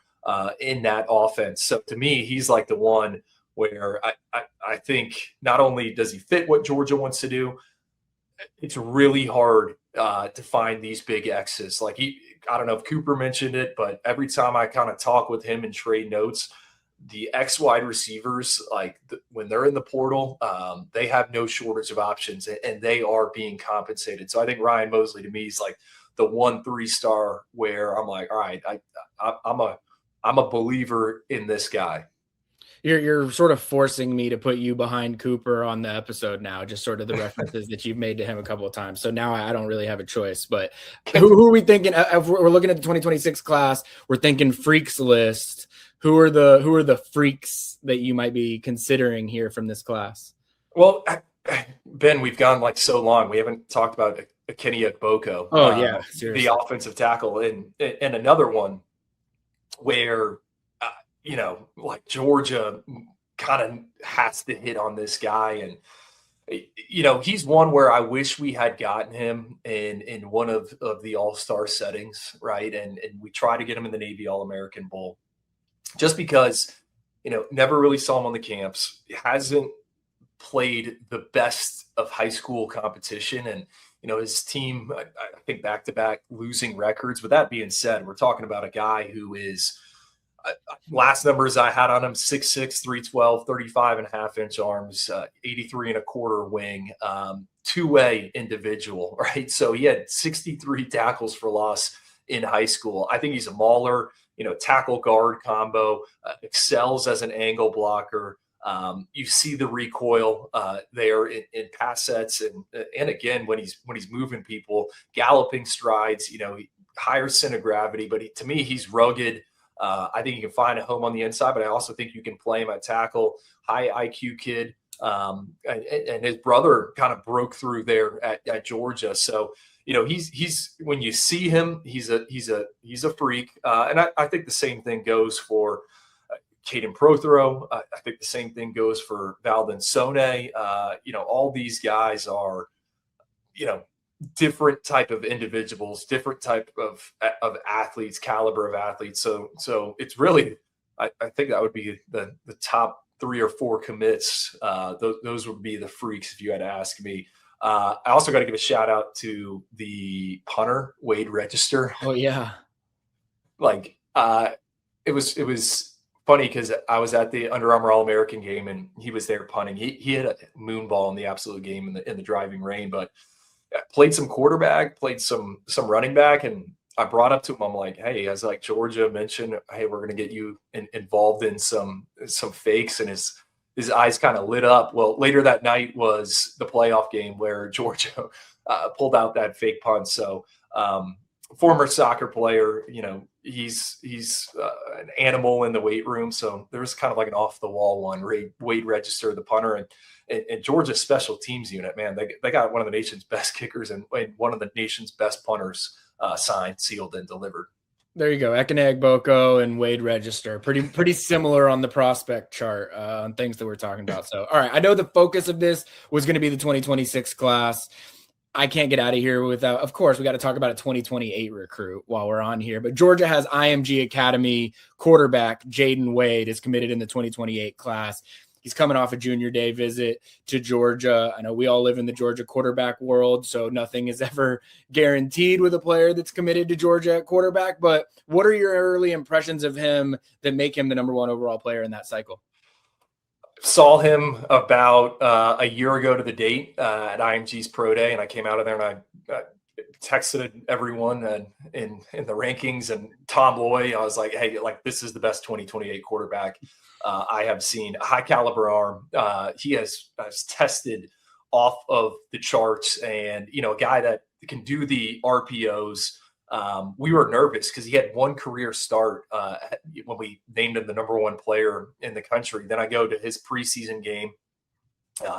IMG's taking on the First Academy, and I was a bit nervous. Right, the first few drives did not go well, and then he kind of found his footing and turned in a really, really good campaign, because I don't know if we're calling it junior, senior, sophomore. I mean, there's talk of him reclassifying. We'll see what happens. But to me, I love everything he's got when it comes to the player. And then I really like him, the individual. I had a chance to sit down with him, a few months later after a practice. And I brought up the fact, hey, man, you've started one game. And he's like, yeah, I have to prove it. I need to show everyone. And I think he's got the goods, and everyone at IMG Academy, I've been doing this for a while now. When they're kind of all in on an individual, that guy usually ends up panning out, and they sing their praises about Jaden Wade. So he's a good one. We'll see, if he bounces up a class, but he certainly has, in my opinion, he's kind of the bell of the ball right now in that 2028 cycle. So yeah, I can tell Ivins that I'm gonna do a show. We're just gonna be talking about 2026 signee stuff. I can throw on him a 2028 question right there at the end, and he's a pro. Can we talk a little 27 real quick? Yeah, please do. Dante Wright, man. I told yes, Georgia's cornerback commit. Had a chance to size him up in person. Was that a few weeks ago at Battle Miami? I know we just kind of raved about all of those defensive backs that Georgia signed in 2026. This is just one man's opinion. My favorite DB they've signed since Ellis Robinson, right? I think he's a coverage ace. I think he's a field corner, smooth transitions. He can recover, very promising kind of profile at this stage. He's over 6 feet. He's got a 75-inch wingspan.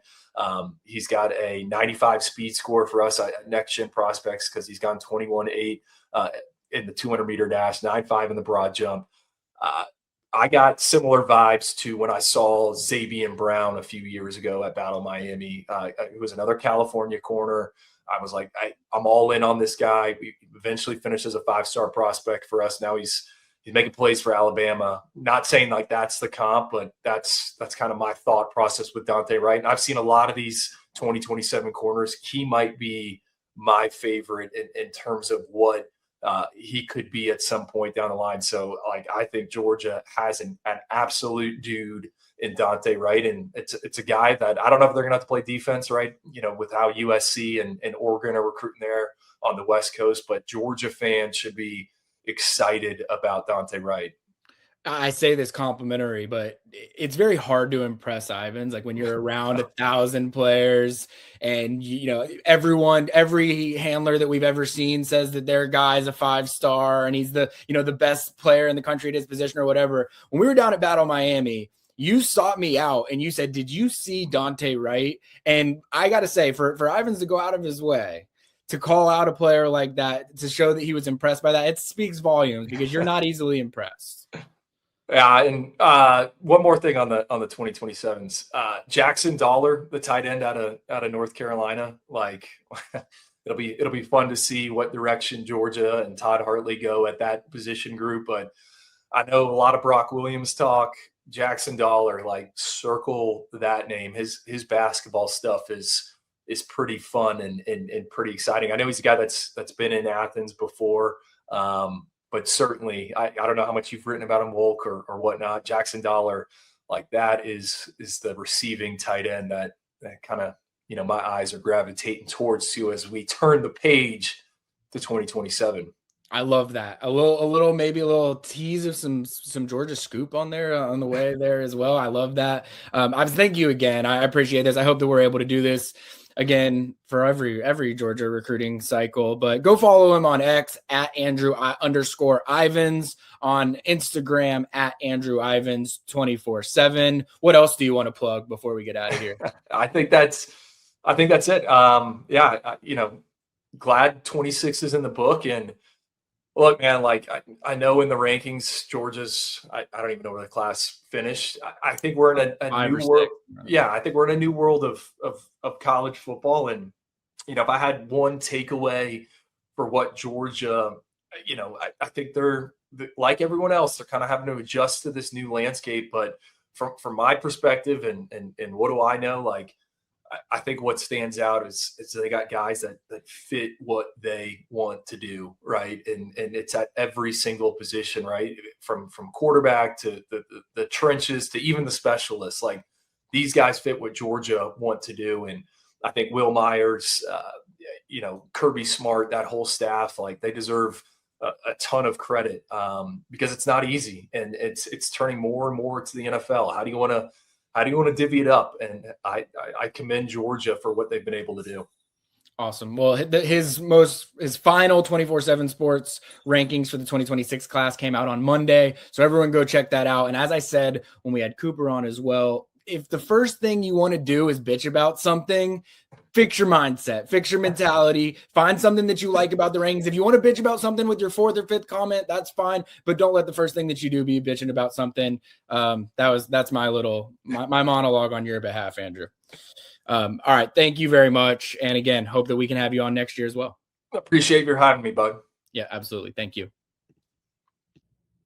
All right, Jordan, 2 of my favorite conversations that I get to have every year. I mean, I just love, I said this to both of them. I just love the way like football scouting personnel type people talk about the game of football and talk specifically about players and prospects. But what were your biggest takeaways from those 2 conversations? Well, kind of taking them one piece at a time and starting with Cooper. I always think it's really helpful when we go through the transfer portal stuff to have another set of eyes, because a lot of the time, you know, like when I try to do breakdowns on guys, a lot of the stuff I'm seeing are highlights, and I always try to make it very clear if that's what I'm watching rather than a full game. You know, you can only glean so much from highlights because it's going to be the best of what that guy has done. But I thought that what Cooper had to share was really insightful.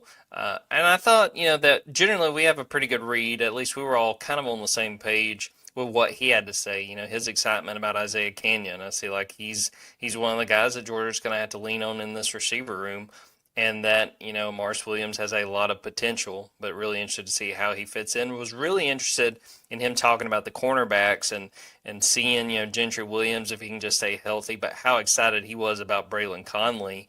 And yeah, even like looking at the guys they lost, I think he was kind of on the same page with us where it was like, Dominic Kelly was sort of the guy that we were like, that might be one of their bigger losses. But let's kind of talk just about Cooper's part of the conversation. What stood out to you? Was there anything that has really stuck, still stuck with you from what Cooper had to share? I mean, one, like you mentioned, Isaiah Canyon, like he's very high on him. I know that Andrew Ivins also is very, very high on him. And I think there's a reason why Georgia prioritized him and why he was the only wide receiver that they ended up taking in the transfer portal. I always find it fascinating because I've spent a lot of time with these guys and I know what they have to deal with in terms of criticisms around where someone's ranked or why was this guy a 3-star, like pulling like one random miss out of the mix. And it's like, I know how hard it is to sift through all these players, but I just love hearing the way that Cooper talks about when he's reviewing these players. And we had talked about it a little pre-show before we got on, but I do think that he ended up talking about it on the show about Jamarly Riddle. And like the first time he watched him, he was like, okay, like I can see it, but I'm not entirely sure. And then you get a little bit more clarity around some things around the prospect. And then you watch him again and you have a slightly fresher perspective on things. And like, they're constantly trying to evaluate everything about all of these various players. So I think his second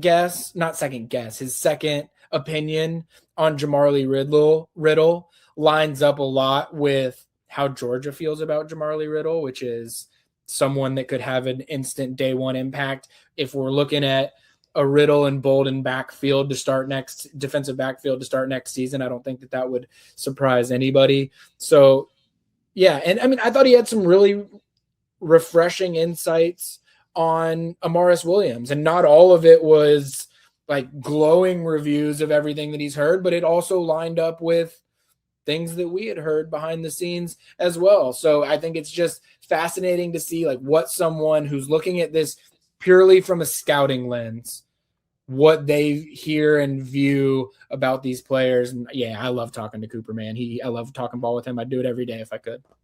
Yeah, I thought that was very insightful. From the Andrew Ivins part, that conversation, really Ryan Mosley, him talking about that, really kind of perked my ears up, and credit to you. I mean, I remember you speaking very highly of him when it was very clear that Georgia thought of him as a priority at receiver. And then going back to that defensive backfield, Tyreek Green and Blake Stewart. I mean, a lot of excitement there. And Tyreek Green's just a guy that it's like, with the way they recruit secondary, and this is not something that is just in this 2026 class, I'm always, when I do that like defensive depth chart, I might as well just be like throwing darts to try to figure out where to put these guys because they're so versatile, and that's a big part of what Georgia likes. But it's like they're going to find a way to play Tyreek Green, I think. I think that there's a lot to like there. And then Blake Stewart, too, with the question at safety. You mentioned it when I did my defensive depth chart, I had it as Jamarly Riddle and KJ Bolden as those starters at safety. But you can get very creative with all of those secondary positions. And to me, Ben, I mean, you can throw a freshman or two, first or second in some of those spots on the depth chart. And to me, it's not absurd to do that. No, completely agree. I said to Ivins, I was like, well, I loved the guy. I say it all the time. I have to tell players all around the state of Georgia all the time, I don't touch rankings. I don't do anything with rankings. If someone ever asks my opinion on a player, I'm happy to give my opinion on a player, but I have no influence whatsoever on any of that stuff. But I did tell Ivins I was very happy to see the guys that he gave boosts to. I mean, Tyreek Green jumps from a 3-star to the number 184 overall player in the country, and Ivins acknowledged to me. He was like, he probably could have put him even higher than that, but it's hard to keep moving a guy that you had ranked so low ahead of all these guys right there at the end. He moved Blake Stewart up to a 4-star. He moved Ryan Mosley up to a 4-star. He moved Zyke Helton up to a 4-star. 4 guys that had great senior film. And again, everyone loves to criticize our like scouting people at times for the rankings that they give guys. No one ever says, you know what, you did a really good job of identifying who were the players in the state of Georgia that Georgia signed that deserved to see rises after their senior seasons. They picked the right 4 as far as I'm concerned. And I thought that, yeah, just in general, hearing his thoughts on Valden Sohn and Caden Prothro and Ekene Boko, who somehow I almost forgot to bring up at one point during the interview. So really appreciate both those guys for coming on.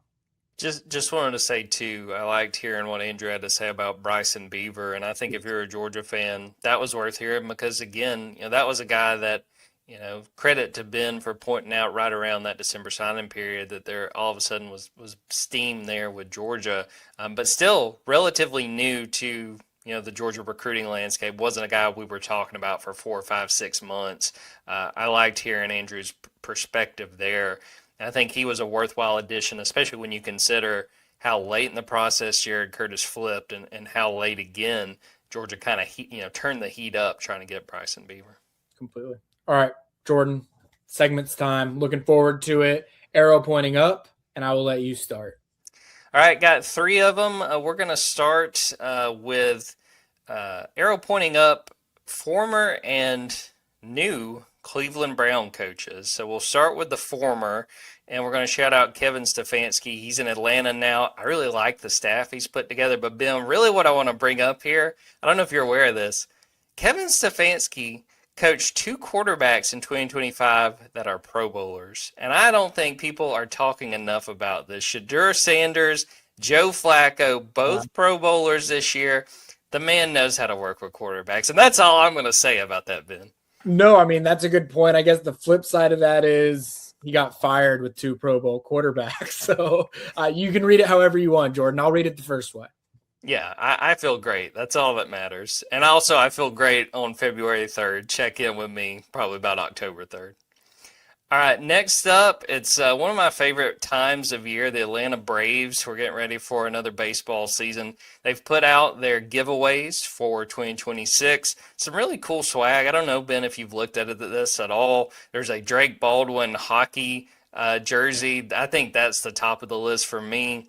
Some really cool bobbleheads, including my favorite player of all time, Javi Lopez. You got a cowboy hat with the Atlanta A on it. Spencer Strider's got another little LP of music he's picked out. I don't know how clearly. I think there's like a Georgia Atlanta Braves jersey in the top right corner if you're watching this.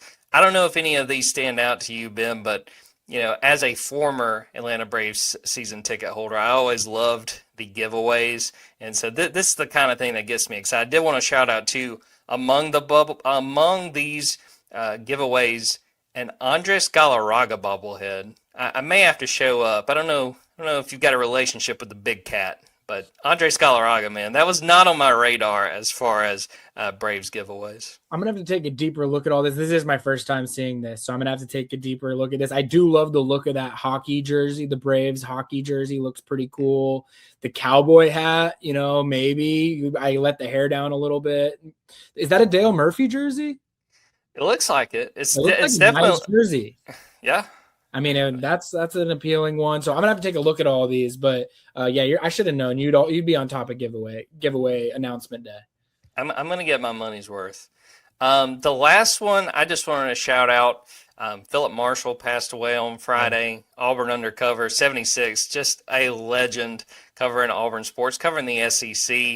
He was a guy I just always loved being around him, and I wasn't around him a ton, but just a legend, and wanted to shout him out and wanted to ask if you had any Philip memories, because I've got one story I'll share on here, but just wanted to set you up if you had anything on Philip Marshall. Yeah, I mean, we both had the luxury of spending some time around him, just covering Auburn. It's not like one specific memory necessarily that comes to mind, but you end up spending for those of us that cover Auburn, they have a slightly different, they let us hang out at the front of the complex and do some things like interviews and things like that with recruits and stuff like that. So you end up just hanging out and spending some time with all of the various writers around the Auburn world. And when Philip's there is just it's a different, you're in a different room when Philip Marshall is in the room. That's just the way to put it. I mean, people would walk in that would be Auburn fans that would be wanting to check out the facility or hope that they were going to bump into Gus Malzahn or something like that. And then they'd see Philip Marshall and it was like they had just seen, the most important man in Auburn. And like, he just had that influence on people. Like he was truly a staple in the Auburn community. And like, I don't even know if you can, there's people that I would say are staples in the Georgia community, but I don't know that there's anyone to the magnification of him as there was in Auburn. Like he was the guy that every single person that followed Auburn sports knew and read about. And, he just, again, you felt like you were in the room with like the encyclopedia of Auburn whenever he was in it, because you were learning about something from 1988 that you had no idea had even happened, but then it's using it to help create context for something that's now happening in 2025, 2026. And so a big loss, but also someone that I, am grateful that we got to be around and got to experience time with during our time at Auburn. I want to shout out Auburn Undercover did a podcast honoring Philip, and they told some stories on there. And obviously, they know him so much better than we did. We just kind of interacted with him when we were both respectively on the beat. But my favorite story, as I remember it, because this all just kind of runs together, I think it's 2021 SEC Media Days. It's in Hoover, if I'm remembering correctly, and we're coming off a 2020 Auburn season that was pretty much remote because of COVID. We did a lot of interviews just on Zoom. I think around that time, Philip had moved back to North Alabama to kind of be closer to family. So you would see Philip, but a lot of it was kind of like we are right now. We were like on screens. And I was with Justin Lee, who I worked with the Opelika Auburn News, and he's now with the Auburn Torch, a newsletter he does. And we were in the parking deck where Media Days was going to happen. And Philip starts walking up, and Justin is so excited to see Philip because, again, we really haven't been around Philip very much, because of Zoom and, trying everybody, not really being together during all that. And Justin goes, "Philip, oh my God, I'm so happy to see you. How are you?" And Philip does the thing that I can only describe it as like what an old man would do if he saw two people who he should know their names, but he does not know their names. He looks at both of us and goes, "There they are." But the best part of that, Justin's trying to like kind of catch up with, "How are you doing?" Philip never breaks stride, acknowledges that we're there, and just keeps walking, goes wherever he's going to go. Absolute legend. There's nothing else I could say about him. I would say, again, go listen to the Auburn Undercover episode about that. The SEC basketball tournament shoe story that Nathan tells on there, it's one of the funniest stories I've ever heard. Yeah, great guy, Auburn legend. When you've got, coaches and past players, like one that got me, and I can't remember exactly who it was, but it was a former Auburn legend that was like the first person that I had ever done an interview with or anything like that about Auburn way back in the day was Philip Marshall. And it's just like people, he's just one of those people you never forget once you met him. All right. I've only got one, Jordan, and it is NIL money at the University of Georgia. The arrow is pointing up. And I know that this has been a very big conversation at the Junkyard because people live in this world where Georgia just can't hang. Georgia just isn't going to be able to have the money to be able to do what it needs to do to hang with all these other various places. One, I'm going to just call into question that a little bit. Georgia still recruits with the best of them, but there is no question that Georgia has, since we talked about when Georgia shut down the Classic City Collective last summer, about what does the future of that fundraising look like? Was Georgia maybe buying in a little bit too much to this is going to be rev share and the CSC is going to operate things? And chances are they probably were trusting that a little bit too much. So I think that Georgia has looked at the landscape over the last 6-7 months and said, Georgia can still hang. Georgia is still able to get big time recruits and sign top recruiting classes, but can Texas Tech do some things that Georgia can't do? Can Texas do some things that Georgia can't do? Can Miami do some things that Georgia can't do? Can Ohio State, USC do some things that Georgia can't do on the NIL front? And the answer to that has been yes, maybe not to the extreme that some people try and act and say, oh, it's just, you can't, oh, Miami's in it, you're done. Oh, Ohio State's in it, you're done. That's not how it's been. And Georgia's signees have proven that with guys that Miami and USC and Texas A&M and Texas Tech and Texas and Ohio State, all those schools have wanted plenty of players that Georgia has signed over the last 2 years. All that said, Georgia did see like, hey, there is some opportunity out there financially. And so I'm going to say this, Jordan, I'm going to frame it this way. You're listening to this for the first time potentially on February 4th. Georgia is launching this initiative on February 4th. As we are recording this, I don't know exactly what time Georgia is launching this initiative on February 4th. So on the off chance that you are listening to this and you've gotten into, you're like, almost 2 hours deep into this podcast with us and you have gotten this far into it and you're hearing this and Georgia hasn't announced this yet, just be cool about it. All right. Don't go blasting it out saying Ben just broke this news and did all this, because this is Georgia's initiative. It's important for them to be able to get it out the way that they want to be able to get it out, because it is a fundraising effort on their end. But I also think it's important to talk about because I think a lot of fans won't end up seeing that and they're going to want to know about it. So Georgia is launching this new initiative called Glory Glory. Great name, by the way. And I would describe it as a marketing arm. It is a way that Georgia is going to be able to raise money that is third party from the university. It's not a collective in the traditional collective sense, the way that it was, but in many ways it is just a new iteration of a collective. The idea behind this initiative is that fans, any fan, whether that be just the average Joe fan that wants to chip in a little bit from their monthly paycheck, whether that be these big time boosters that are going to be able to write checks, you will be able to send your money to Glory Glory. And then that money is going to be able to be used. And this is where it's different from a collective, where collectives, you would have just written them a check and say, here you go, here's $300,000. Georgia will be able to put on events, Glory Glory will be able to put on events, marketing opportunities. I had it described as like they might put on like a benefit concert, so to speak, or something of those sorts. And then players are able to go there and make appearance fees and do things like that. But this is essentially going to be a way for Georgia to have money that goes above the revenue share cap that Georgia will have in place, that will be real approved by the CSC deals. And I think that Georgia has learned through this Deloitte CSC approval process over the last 6 months what's allowed, what's not allowed, what will be approved and what won't be approved. And that's really the way things are going to move forward with this. So as of this exact recording, I don't have a place where I can say, go to this website.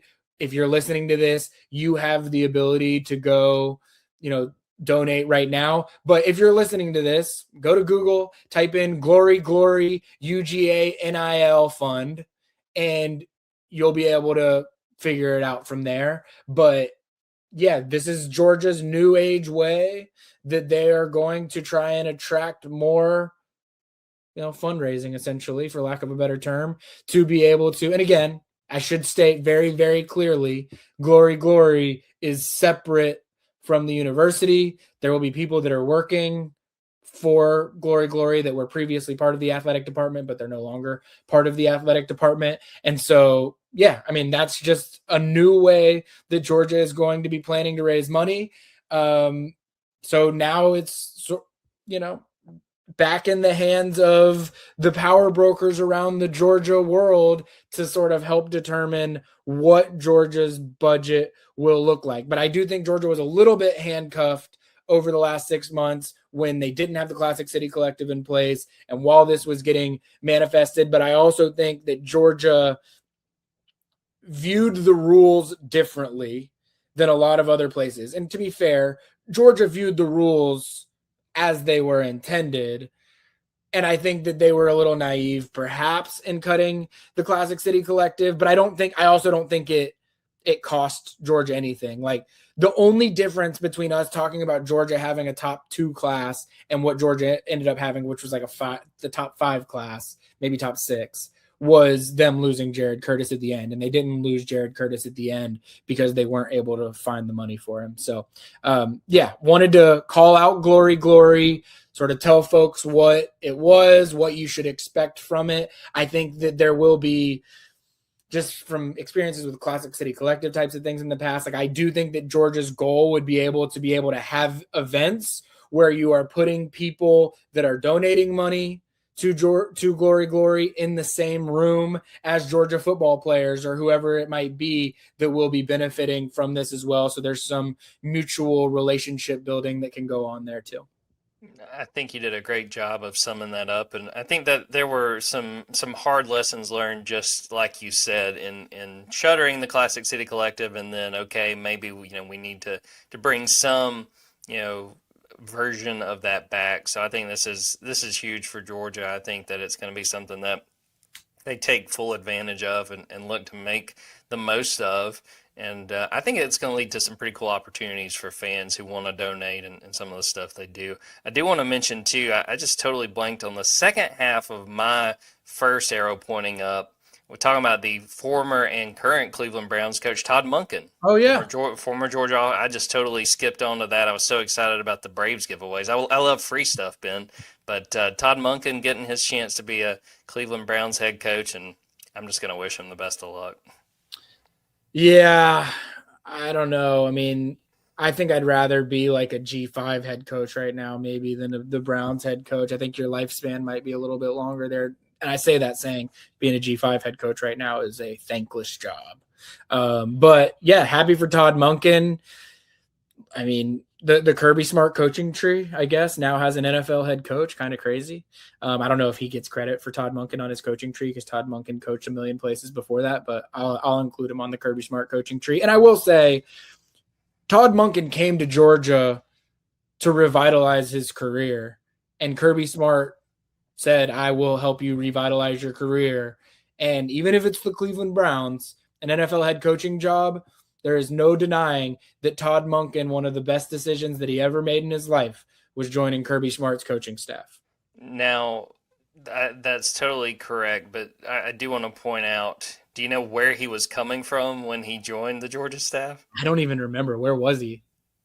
Cleveland. The Cleveland Browns, yeah, okay. What was he, the OC there at the time? Or he was the OC, but Freddie Kitchens was the head coach, and Todd was not calling plays. So I do think that that's worth pointing out. But two, I mean, with him taking this job, there are only 32 head coaching jobs. Todd's not a young guy. I think he just realized if this is going to happen, it's got to be in Cleveland. If I remember correctly, too, and I know this is it's a polarizing topic, and it shouldn't be a polarizing topic, but if I remember correctly, the Ravens were one of the teams that were like considering drafting Shedeur Sanders, and there was a lot of talk about teams maybe being suggested not to be drafting him or whatever before the Browns ended up. So maybe this is a situation where Todd Monken just believes in Shedeur Sanders way more than a lot of other people do. There was a video put out where I think I'm paraphrasing, but he met Shedeur and was basically like, yeah, we tried to draft your ass last year. And it was basically like, yeah, maybe this was meant to happen. And again, I say good luck. Yeah, good luck. Good luck. All right, Jordan, we've waited far too long to get to this stage in the show, but it's a new year. It's a new recruiting class. It's a new opportunity, Jordan, for you to be able to win, predict a commit. Before we get into the predictions that we're going to make, and I won't even create any suspense. We're both going to be picking 2 players for this. I'm not going to let the audience. We're both taking 2 players. So just I hope you've got your list ready. But before we get into predicted commits, I did just kind of want to lay the land for what the 2027 class is for Georgia right now. There are 6 commitments in the class, 5 on offense. Kemon Spell at running back, Noah Parker at running back, Gavin Honore and Aiden Starling, both out of state wide receivers, and then Kelsey Adams, offensive tackle from Langston Hughes in Georgia. And then one guy on defense, that's Dante Wright Jr., top 100 cornerback from Long Beach Poly, long-standing relationship with Dante Williams that's helped there. That's good enough right now for the number 6 class nationally, number 3 in the SEC behind Oklahoma and Texas A&M. So everybody that I just mentioned there is off the board, Jordan. Every other human being that exists in the 2027 recruiting class is able to be on your board. So there's no shortage of options for you. Should I let you go first? I think I should let you go first. I'll let you. Actually, here's what we're going to do. We're going to do 2 rounds, and you get to pick first in both rounds. So we're not even going to snake it. You're going to pick first and third. I'll pick second and fourth. What a nice guy. And I will say this, that there was part of me that was going to be like, all right, we're going to pick one apiece, and I'll let Ben go first so he can watch me squirm. But then I was like, oh, 2. Well, buddy, we're not feeling as good about 2. But we're going to go ahead and get this started. I'll share the screen. It's a name that you mentioned earlier that I was kind of going back and forth on where I had him on my list, but I'm going to go with Adrian Cole, the safety from Douglas County High School in Atlanta. When we do these early episodes, I try more often than not, I'm going to kind of lean toward Georgia, guys from the state of Georgia, just because I think my hit rate's probably going to be better, besides the guys that are just like clear and obvious. But I think we're still pretty early in this cycle. 6'2", 190-pound safety. He's currently a 3-star on 24/7, but you mentioned him being part of, visiting Georgia as part of the junior day visits. It's one that I'd like to go back and see who we were picking early on, because I seem to recall being kind of confident when we started this last year. I'm not quite there this time around, but I do like Adrian Cole. I think he's a very talented safety in this class. He's going to be my first pick. This is a very big honor. The guys that are getting picked on this episode, he goes 1-1 in this draft. I'm taking Adrian Cole. He's going to be a Georgia Bulldog. Big fan of Adrian Cole, a high school that Georgia would really like to be able to tap into a little bit more than it has recently. Douglas County High School is loaded with players, especially in the 2027 recruiting class. All right, Jordan. I've got a board right now of about like 6 guys, and I'm like so torn on what to do here. I think I'm going to try and make a big splash to start, to be honest with you. I didn't necessarily see myself going this route, but the more I think about it, I don't know what our recruiting show schedule. I mean, we're about to be in a dead period for the next few weeks. Like if any big news happens, maybe we'll hop on and do a show. But I don't know when we're going to be picking again. And so I know this guy's going to be making a decision before we get to spring practices. And that is Brock Williams, the number 1 tight end in the country, maybe number 2 tight end in the country, but number 1 in our hearts. From Libertyville, Illinois, Brock Williams. Interestingly, I think it's interesting at least, he is 7-on-7 teammates with Kemon Spell for Cali Power. He was 7-on-7 teammates last year with Lincoln Keys. So those 2 are very, very close. Sort of has taken a similar recruiting path to Lincoln Keys in terms of when Georgia became interested via camp, Georgia getting him on campus for big visits during his junior season. The only difference really is that Brock Williams was probably close to committing somewhere about 3 months ago, ended up wanting to wait so that he could take these junior day visits in January. He visited Texas 2 weeks ago. He visited Georgia this past weekend for the entire weekend. I don't think that Georgia has this one in the bag, but I do think that he will be making a decision by the end of February or the beginning of March. And I wanted him on at least one of our predict to commit teams, Jordan, if I'm being honest. And if you weren't going to pick him here and I didn't end up picking him here, there's a world where he committed in the end of February and we hadn't even picked anyone else necessarily yet. I also now see who you have pulled up for your next pick, who was going to be my pick. So now I am pissed at myself for how I just went about structuring this because you probably weren't going to take Brock Williams. So yeah, I'm thrilled to have Brock Williams on my team, but I am devastated to see who I now know that Jordan is about to pick, which is a good pick and probably a correct pick. I'll be honest that the wheels are kind of turning. It's so funny. I had 4 names written down, and the guy, I did have Adrian Cole, who I wound up picking, but the 2 people I was kind of bouncing back and forth I did not have. And Brock Williams' name did pop in my head as soon as you started talking, and then you immediately took him. So I won't say you took him from me there, but I think that is a good pick, Ben, because I think we know, again, I mean, there's like 2 things you can set your watch by with Georgia recruiting, and it's they're going to get great inside linebackers and they're going to get great tight ends.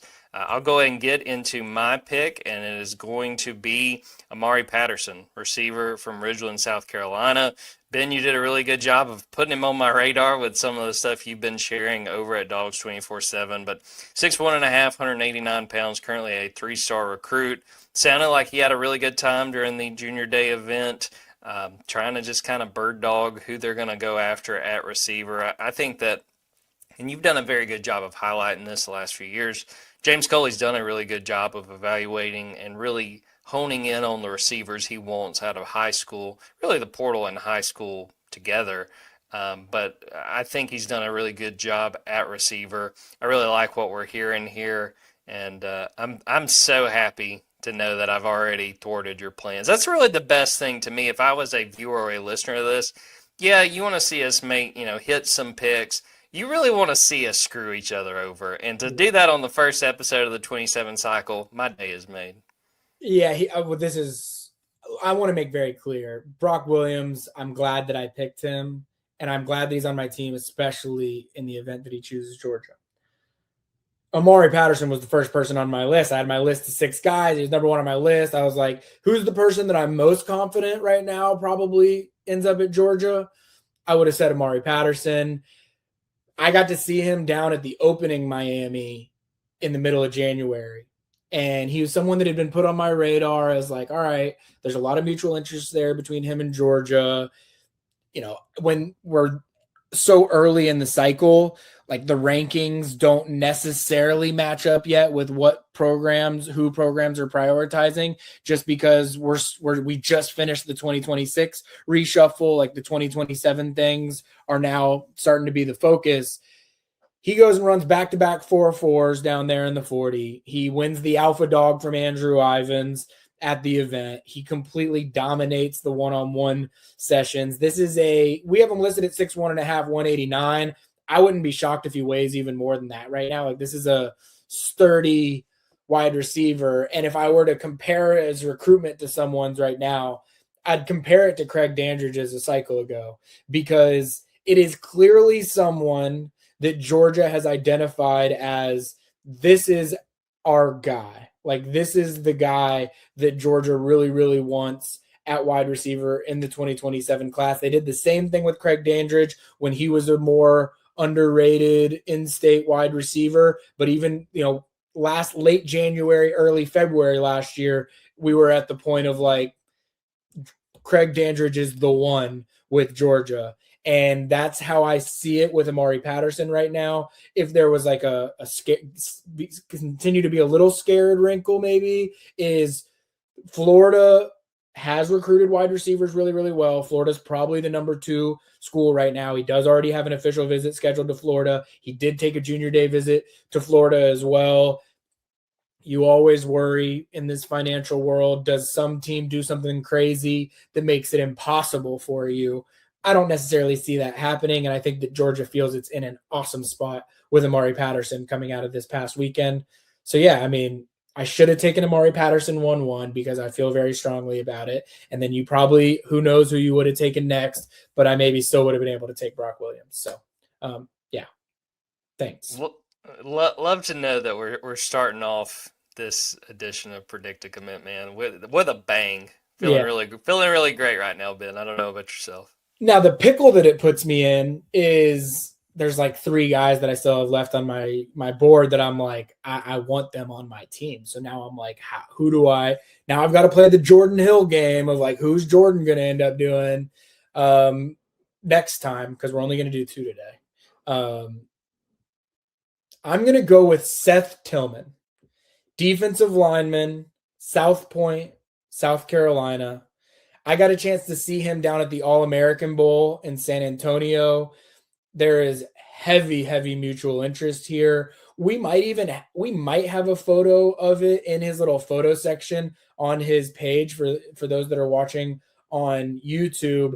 But when he was at the Georgia-Texas game earlier this year or during the season, he was decked out in a Brock Bowers jersey with a giant G chain on it. I can't remember if it's going to be available there or not, but either way, I don't know that I've ever seen someone exhibit as much Georgia spirit on a visit just with their attire as he was, which again, that's not to say that's the deciding factor in whether a guy's going to end up somewhere, but someone that camped at Georgia really likes. It's a big body defensive end type that every time you turn around, he is on a visit to Georgia. I know that there's a lot of mutual respect there between both of these sides. And yeah, it's just someone that I struggle to see him anywhere other than Georgia at this point in time. Really like that pick. He was a name that we were paying attention to. I think he was maybe a couple of names off of if you would have taken someone else I was going to pick, but really like that one. If you want to talk for another minute, I'll see if I can find the photo you're talking about. Well, no, it's not a big deal. It's not a big deal. It's totally fine. Because more of my question is, do you have anyone else on your board right now? I have 2, and they were not – okay. We're doing a third then. We're doing a third. I got the itch. It's been a little while. I got the itch. I've got too many people sitting on my board. Honestly, I've got 2 people on my board that I really want to take right now. So hopefully you take one of them to make my decision easier. And you're not, but a great pick. All right, so we're going to go with Great pick, by the way. Great pick. Marcellus Young-Casario from Raven Gap. Correct me if I'm wrong. Is he originally from Canada? Where is he originally? From Canada. Yeah, he's from Nova Scotia. Nova Scotia. 6'6", 260, 3-star currently. And yeah, he's just another name that popped up that through your – again, a lot of this, you need to take some credit, Ben, if I hit on some of these. It's because I'm reading your content. I know that you don't want this team to beat the team you're putting together, but Marcellus Young-Casario from Raven Gap, he's going to be part of our team, and yeah. All right. No, I love that pick. I actually got to see him. I've seen him before. His body is in a much different place now than it was the last time that I had seen him. I mean, this is a guy that, I mean, he is every bit of 6'6", 260. You know, you think of like the Tyrion Ingram Dawkins types, I would say, like that big end, defensive end, 4-eye type. Like, he looks the part on that. And, you know, Seth Tillman could probably play a little bit inside. He could do some of that big end stuff as well. But yet, I like him a lot. He was actually out at this camp that I was at. He was not participating because he's rehabbing from an injury, but Georgia had some staff members out there, including Kirby Smart, who he got to spend some one-on-one time with. He gets up to a Georgia visit immediately after those interactions that he had with Kirby Smart and the Georgia staff. I don't think that that's a coincidence. He straight up told me that Georgia's at the top of his board right now. So, yeah, I think that's a savvy pick, Jordan. I actually didn't have him on my list, and I'm kind of asking myself, why would I not have had him on my list? So good pick. I appreciate that because, again, as I was saying before I made my first pick, I felt kind of wishy-washy where I was going with any of these, but I'm pretty proud of the haul so far. So where are you going with your last one?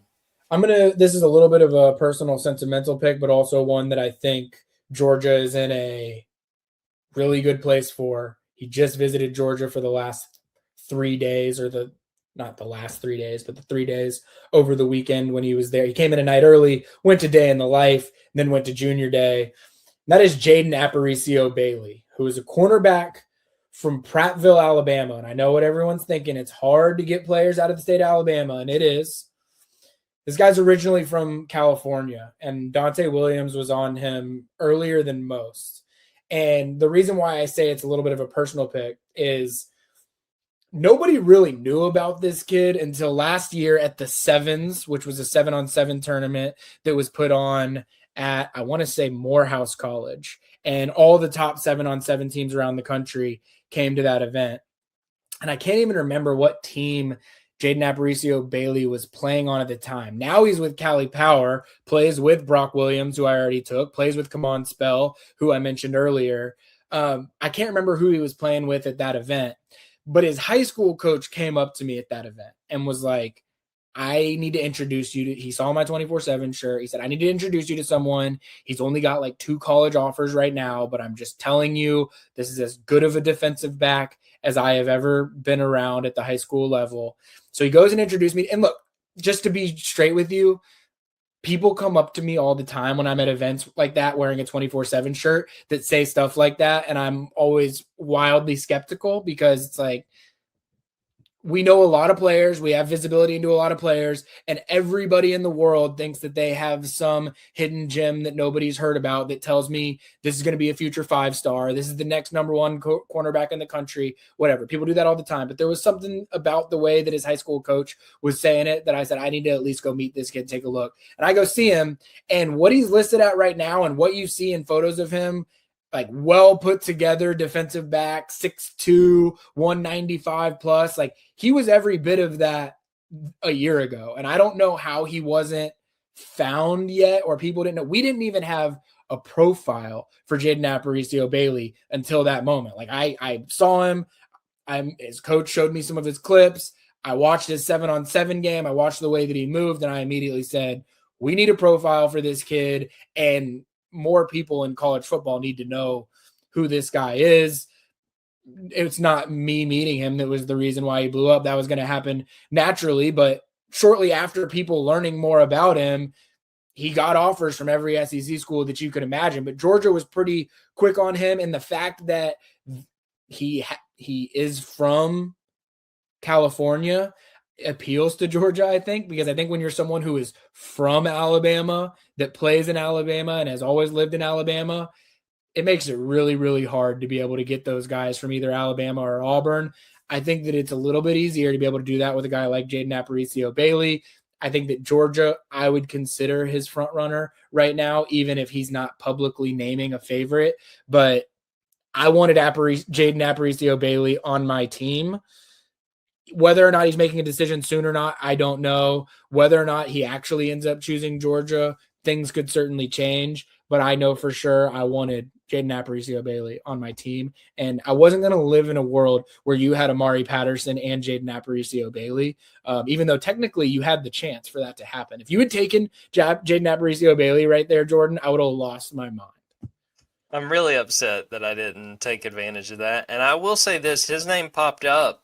And I'm glad you outlined that he's originally from California, because my hesitation was, I mean, he's at Prattville. Like, I mean, honestly, as much as the Alabama thing, like Prattville's like 45 minutes an hour from Auburn. I was like, that feels like that's going to be a tough pull. So now he did add to that, because that's an important call out. He actually just transferred from, I don't think it was Mountain Brook, but it was somewhere in that area of Alabama, and then he's moving down to Prattville. So like and that's another thing where it's like he just doesn't have these deep-rooted ties to any of these places. I wouldn't say that it makes him what I would consider a traditional Alabama prospect. Now, does Alabama or Auburn get desperate because he still is a kid from Alabama, and optically it would be important to get a guy? And he's someone that I will just say right now, I think by the end of it all will be in that top 5 DB category in terms of how he's ranked across all of these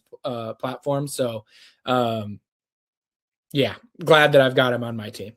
Yeah, good pick there, and interested to see, where Georgia is in his recruitment as this goes on. We've seen Dante Williams, man. If there's a California kid and he's able to link up with him and build that relationship, it's going pretty well for Georgia. All right. Great show. Thank you to everyone who listened to the whole thing. We went pretty long, but it's been a while, and we're not 100% sure when the next one's going to be. Like I said, it's the dead period, so it's possible that some big news happens and it warrants us wanting to jump on and talk a little bit more recruiting. It's also possible that it makes more sense to pick things back up once spring practice gets underway and Georgia starts hosting a lot of these guys on campus. So we wanted to give you a full episode to, like I said, kind of tie the knot on, or tie the bow, or whatever the saying is, Jordan. I'm terrible with those things. On the 2026 class transfers. Put a bow on the 2026 whatever class. it is. I make myself sound so stupid sometimes. And maybe, you know what? Maybe I don't make myself sound stupid sometimes, Jordan. As you often say. I'll leave the rest of that to the imagination of the listeners. But appreciate you, Jordan, of course. Appreciate Cooper and Ivins for coming on and talking about those recruiting classes. One last time, please subscribe to Dawgs 24/7. We're going to have a ton of content coming out of these weekends. Basketball is getting into the thick of things. Baseball is right around the corner. Spring practice is so close that you're going to blink and all of a sudden you're going to be like, wow, it's already G-Day. So subscribe now. There's no better time. If you're listening to this on Apple Podcast or Spotify, please download and subscribe in those places as well. Give us a 5-star review. We very much appreciate you. Jordan, any final thoughts before we call it a day?